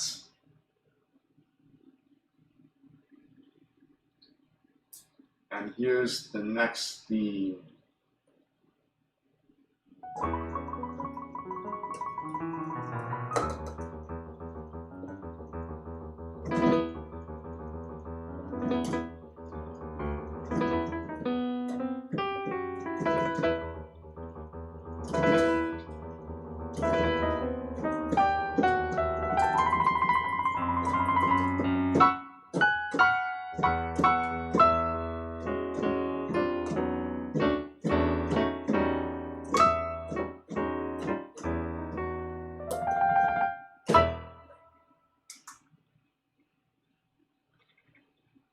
And it's Meteo from Star Fox Assault.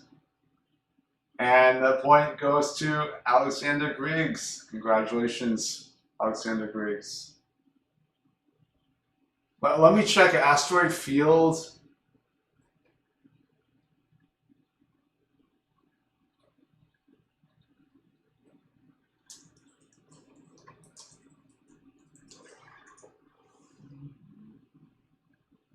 Okay, yes. Okay. Alexander Griggs wins a point.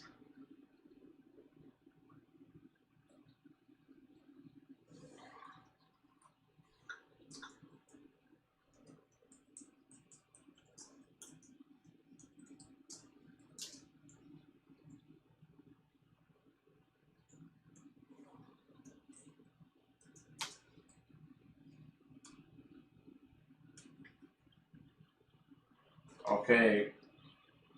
John Winter close second to winning the point for that round.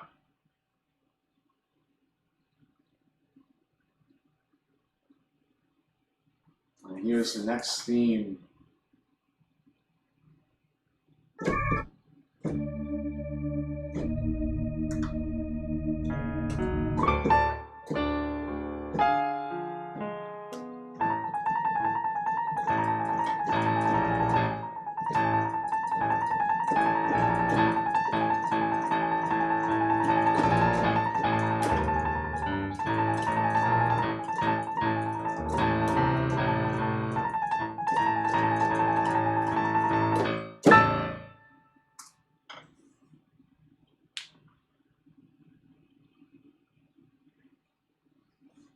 I don't see any correct answers.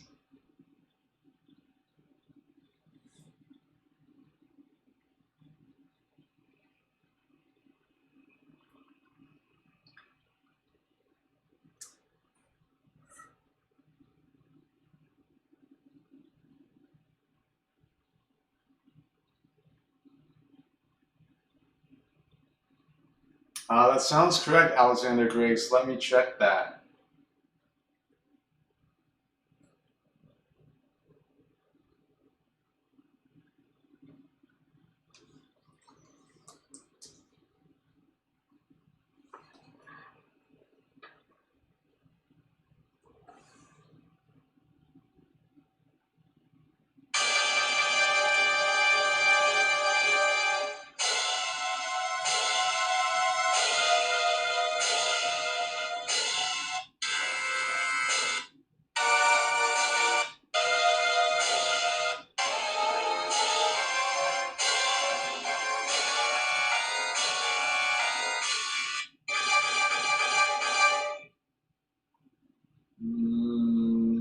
Well, it's not the title of this music here.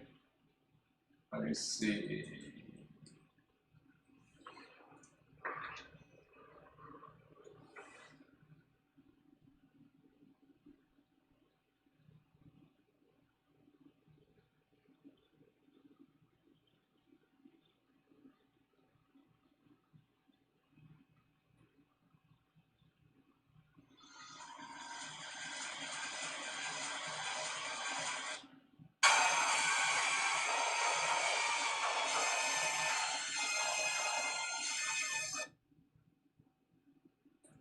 It's pretty close though.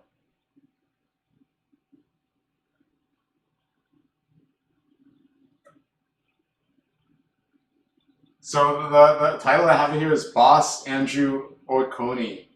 I haven't played. It's from Star Fox Assault.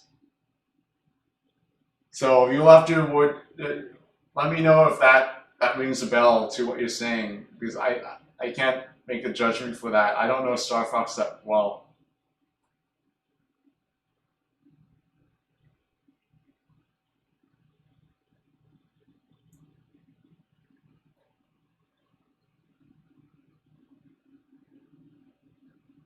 Okay, thank you, Alexander Griggs, for your honesty.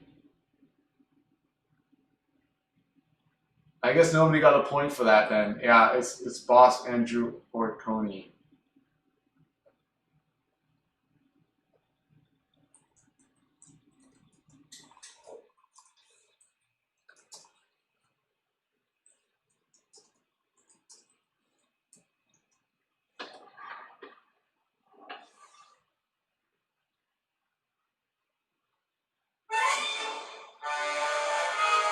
Yeah, it's just theme here.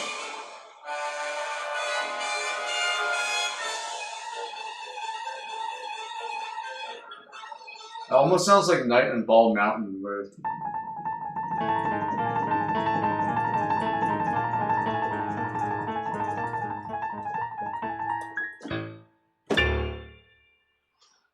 yes, it is tough. Gabriel Shaw, it's Star Fox music.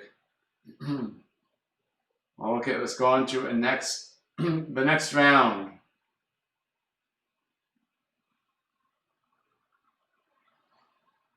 Okay, here's the next round.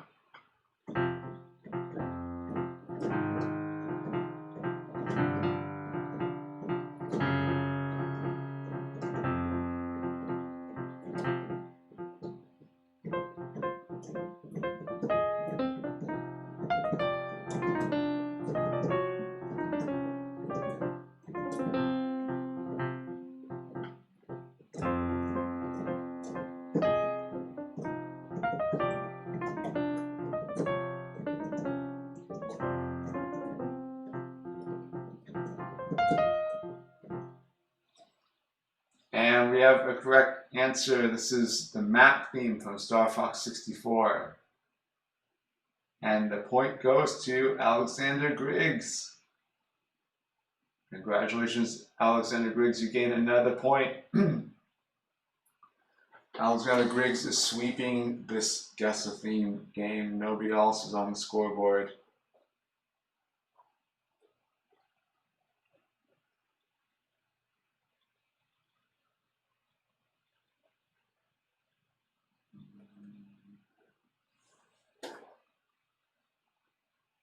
Let's see, how do I change this here and just smooth this over here? I don't know. How do I change this here? Let's see.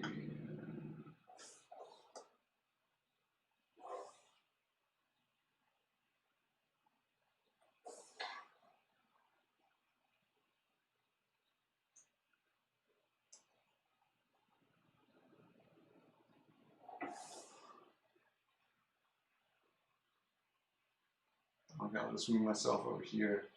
Da, da, da. Okay, so here's the next round.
Okay, any guesses?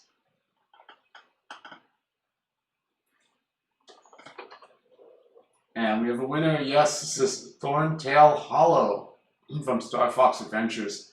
Congratulations, Evan Ridpath. You gain a point.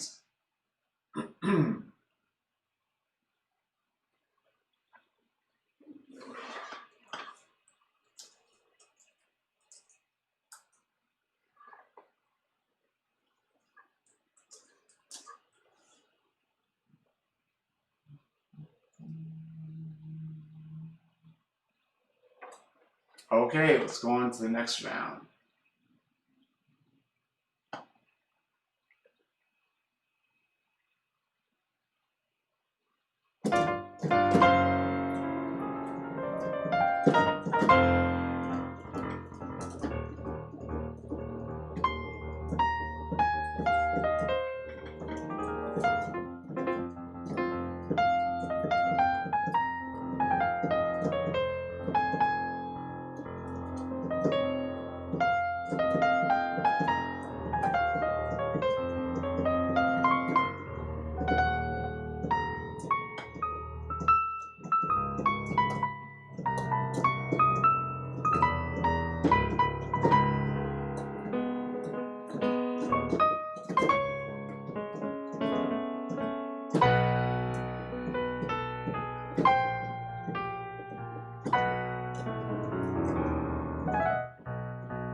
And the correct answer is Star Wolf.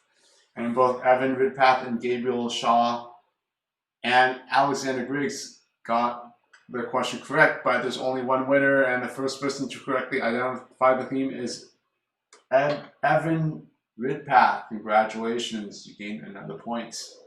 So now there's a two-way tie for first place.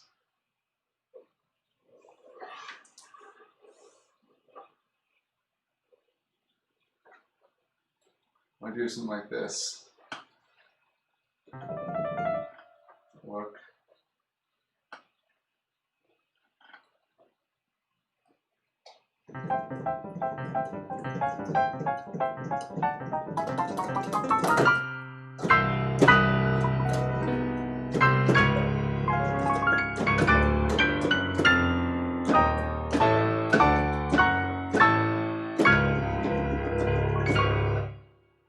All right. Doesn't work if I'm moving at the piano a lot. Yes, I can play piano without looking.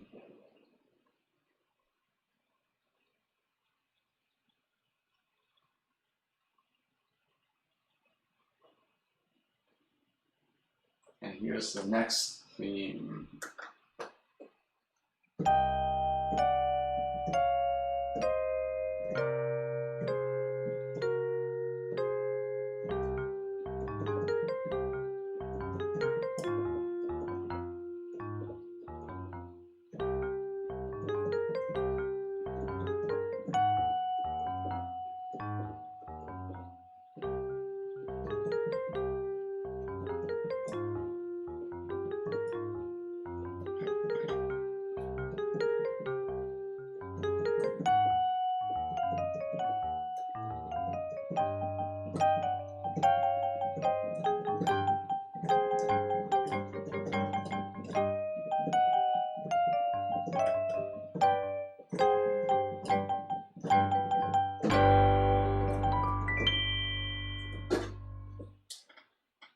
And the correct answer is Sector X. And the point goes to Unoriginal Trash. Congratulations, Unoriginal Trash, you gain a point.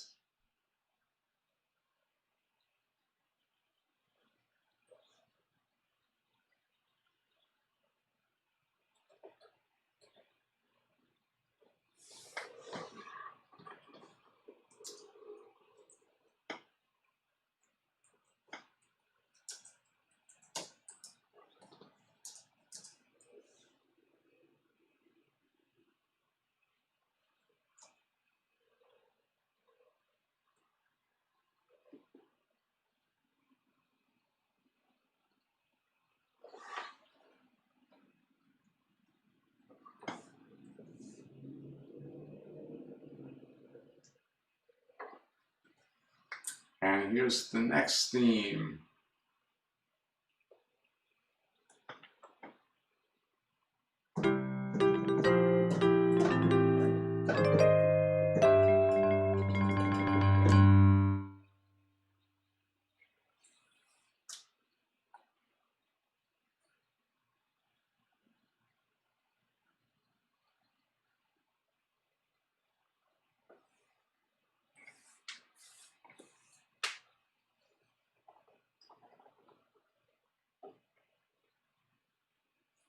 That's not what I have here. I have a specific name of a person.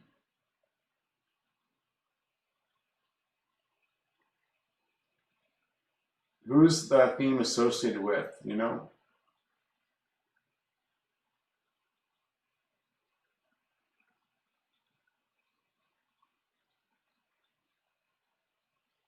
Correct. It is Bill's theme. Evan Ridpath identifying a theme. Yes, this is Bill's theme, so Evan Ridpath gets the point.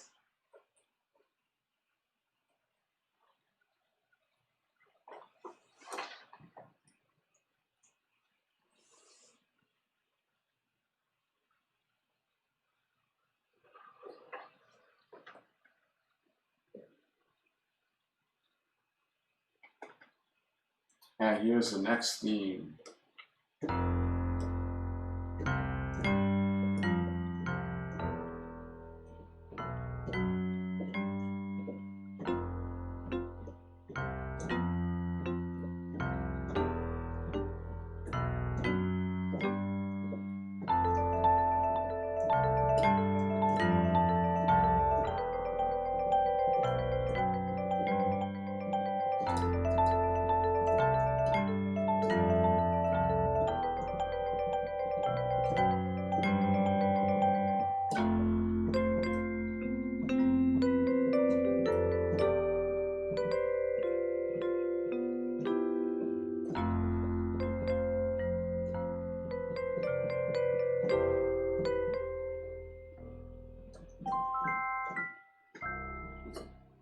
And somehow YouTube filters out the black hole. But I see that the correct answer is the ending theme from Star Fox. And the point goes to Paul's Piano. Congratulations, Paul's Piano. You gain 1 point.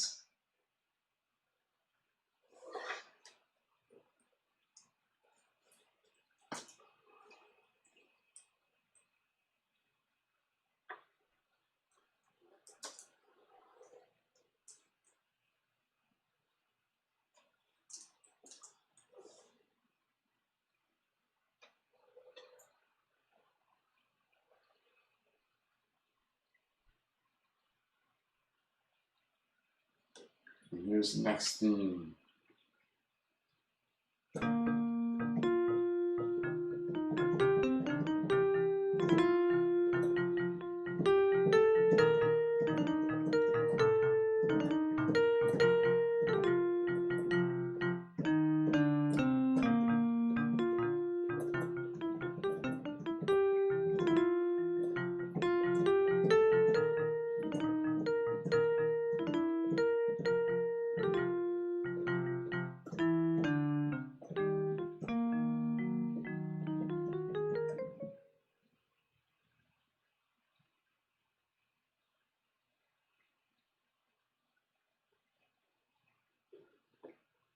And I don't see a correct answer. I'll play it again from a different part.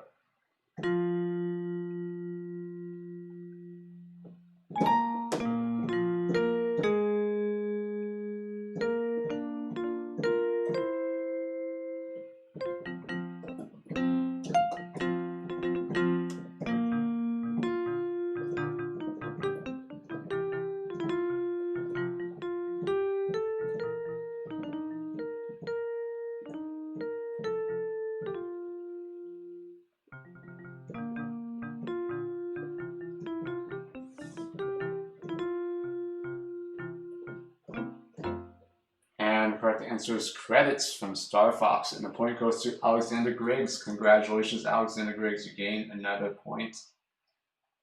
You're now tied for first place with Evan Ridpath.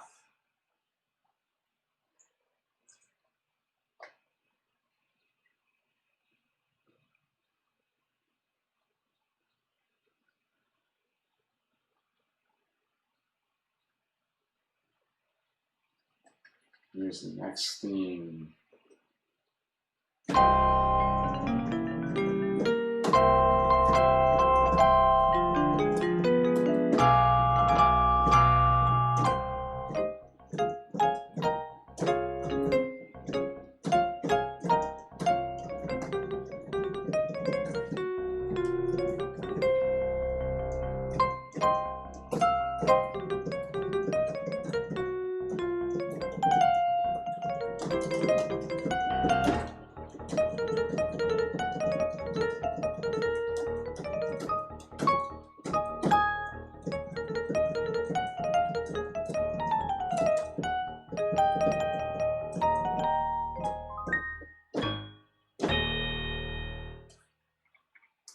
And the point goes to Alexander Griggs. This is Fichina from Star Fox Assault.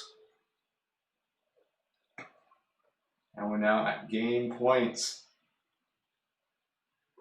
Alexander Griggs is 1 point away from winning.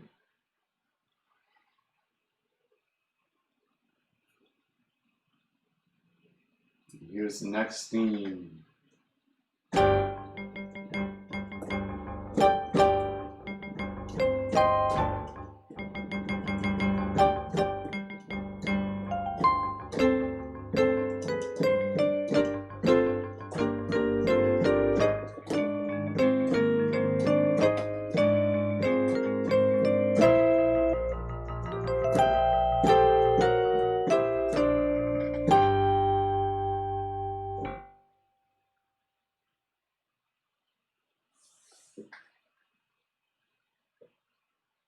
And let me check this. Let me check the air battle.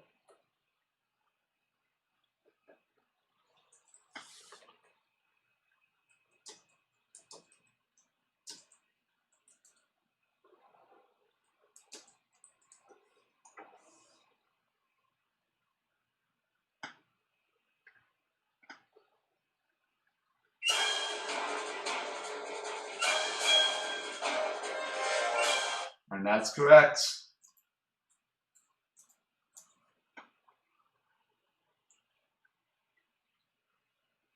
And the point goes to Alexander Griggs.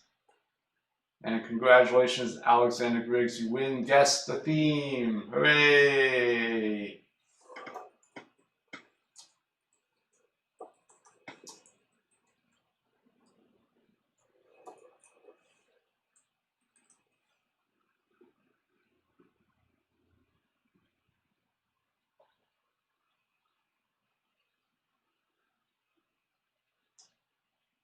And good game to those, everybody. There'll only be one winner for Guest Theme, and Alexander Griggs won.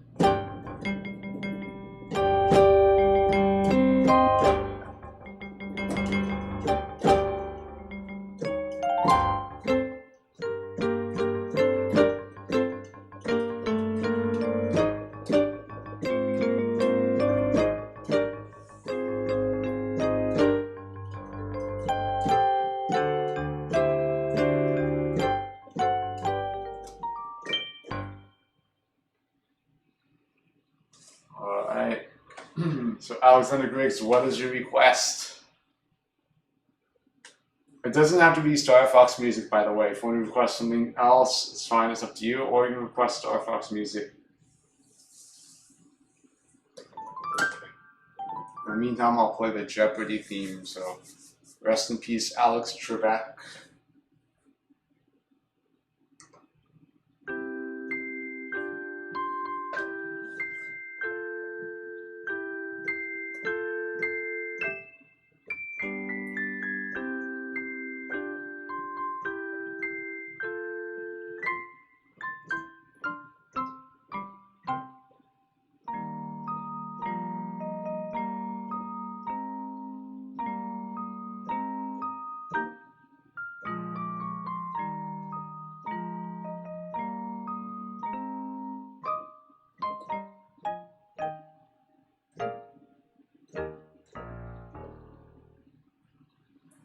Okay, we have the winner, Alexander Griggs, making his choice for his request. Shining Force 2 town theme. Simple but epic. Shining Force 2 town theme. Alright, so let me see if there's sheet music for that. Hopefully there is. Now I'll transcribe it on the spot.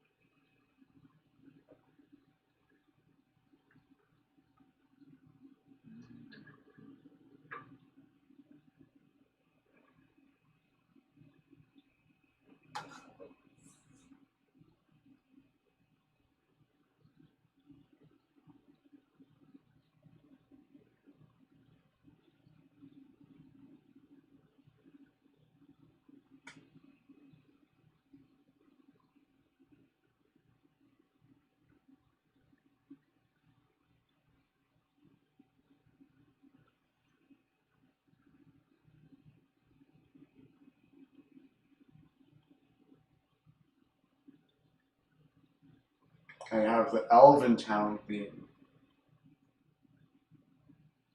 Bloody Tears, yes, a little bit more unfamiliar territory. But let's see, I might see.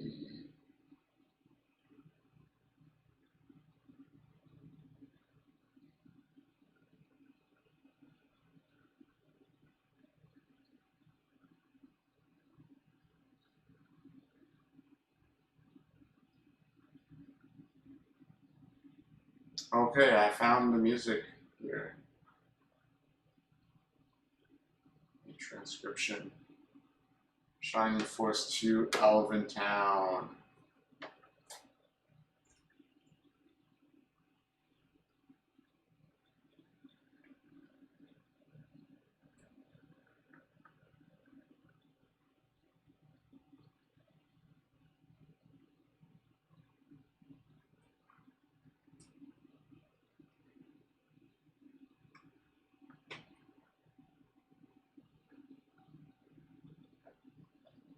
Okay, so I'll play through Shining Force 2 Elven Town. I'll play it slowly for so you feel for the notes and harmonies.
And that was Elventown.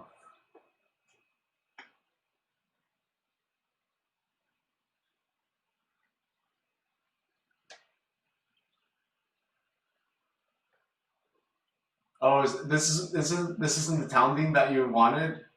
It's a different town theme. Shining Force 2 town theme.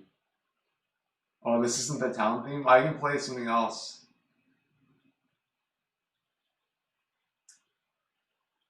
Thank you, Unoriginal Trash. Thank you, Joshua Foley. Okay, I play Bloody Tears. Alright, sure. Bloody Tears. No, it's okay, it's okay. It's a pretty piece too. I like Elventown. I always get Bloody Tears confused with like other pieces, so let me hear this.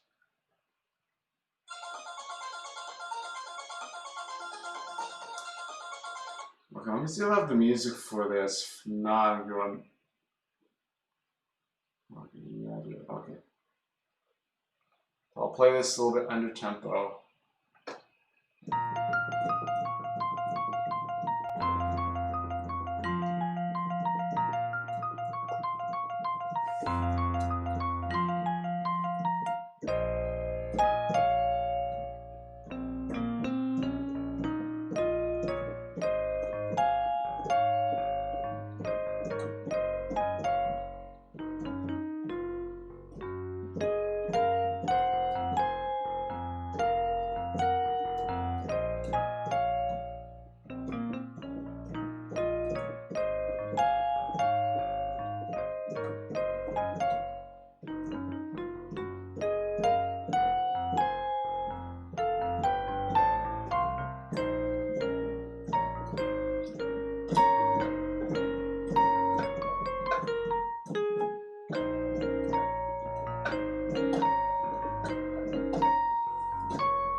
So that's Bloody Tears, and I was just practicing it, so I'll play it through. Thank you, Unusual Trash, Joshua Foley. Alright, so I'll play it again. Thank you, Brendo PD.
And that was Bloody Tears from Castlevania 2 Simon's Quest. And congratulations again, Alexander Griggs, for correctly winning Guess the Theme.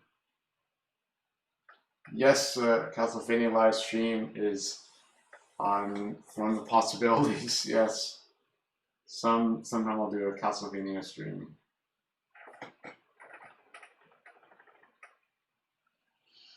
All right, so that's I've been streaming for almost 3 hours. So all right, I'll play Super Mario World the ending theme on a separate note here. I'll play the ending theme to Super Mario World.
And thank you to the following people who sent a super chat and or a super sticker: Benny Lame and Joseph.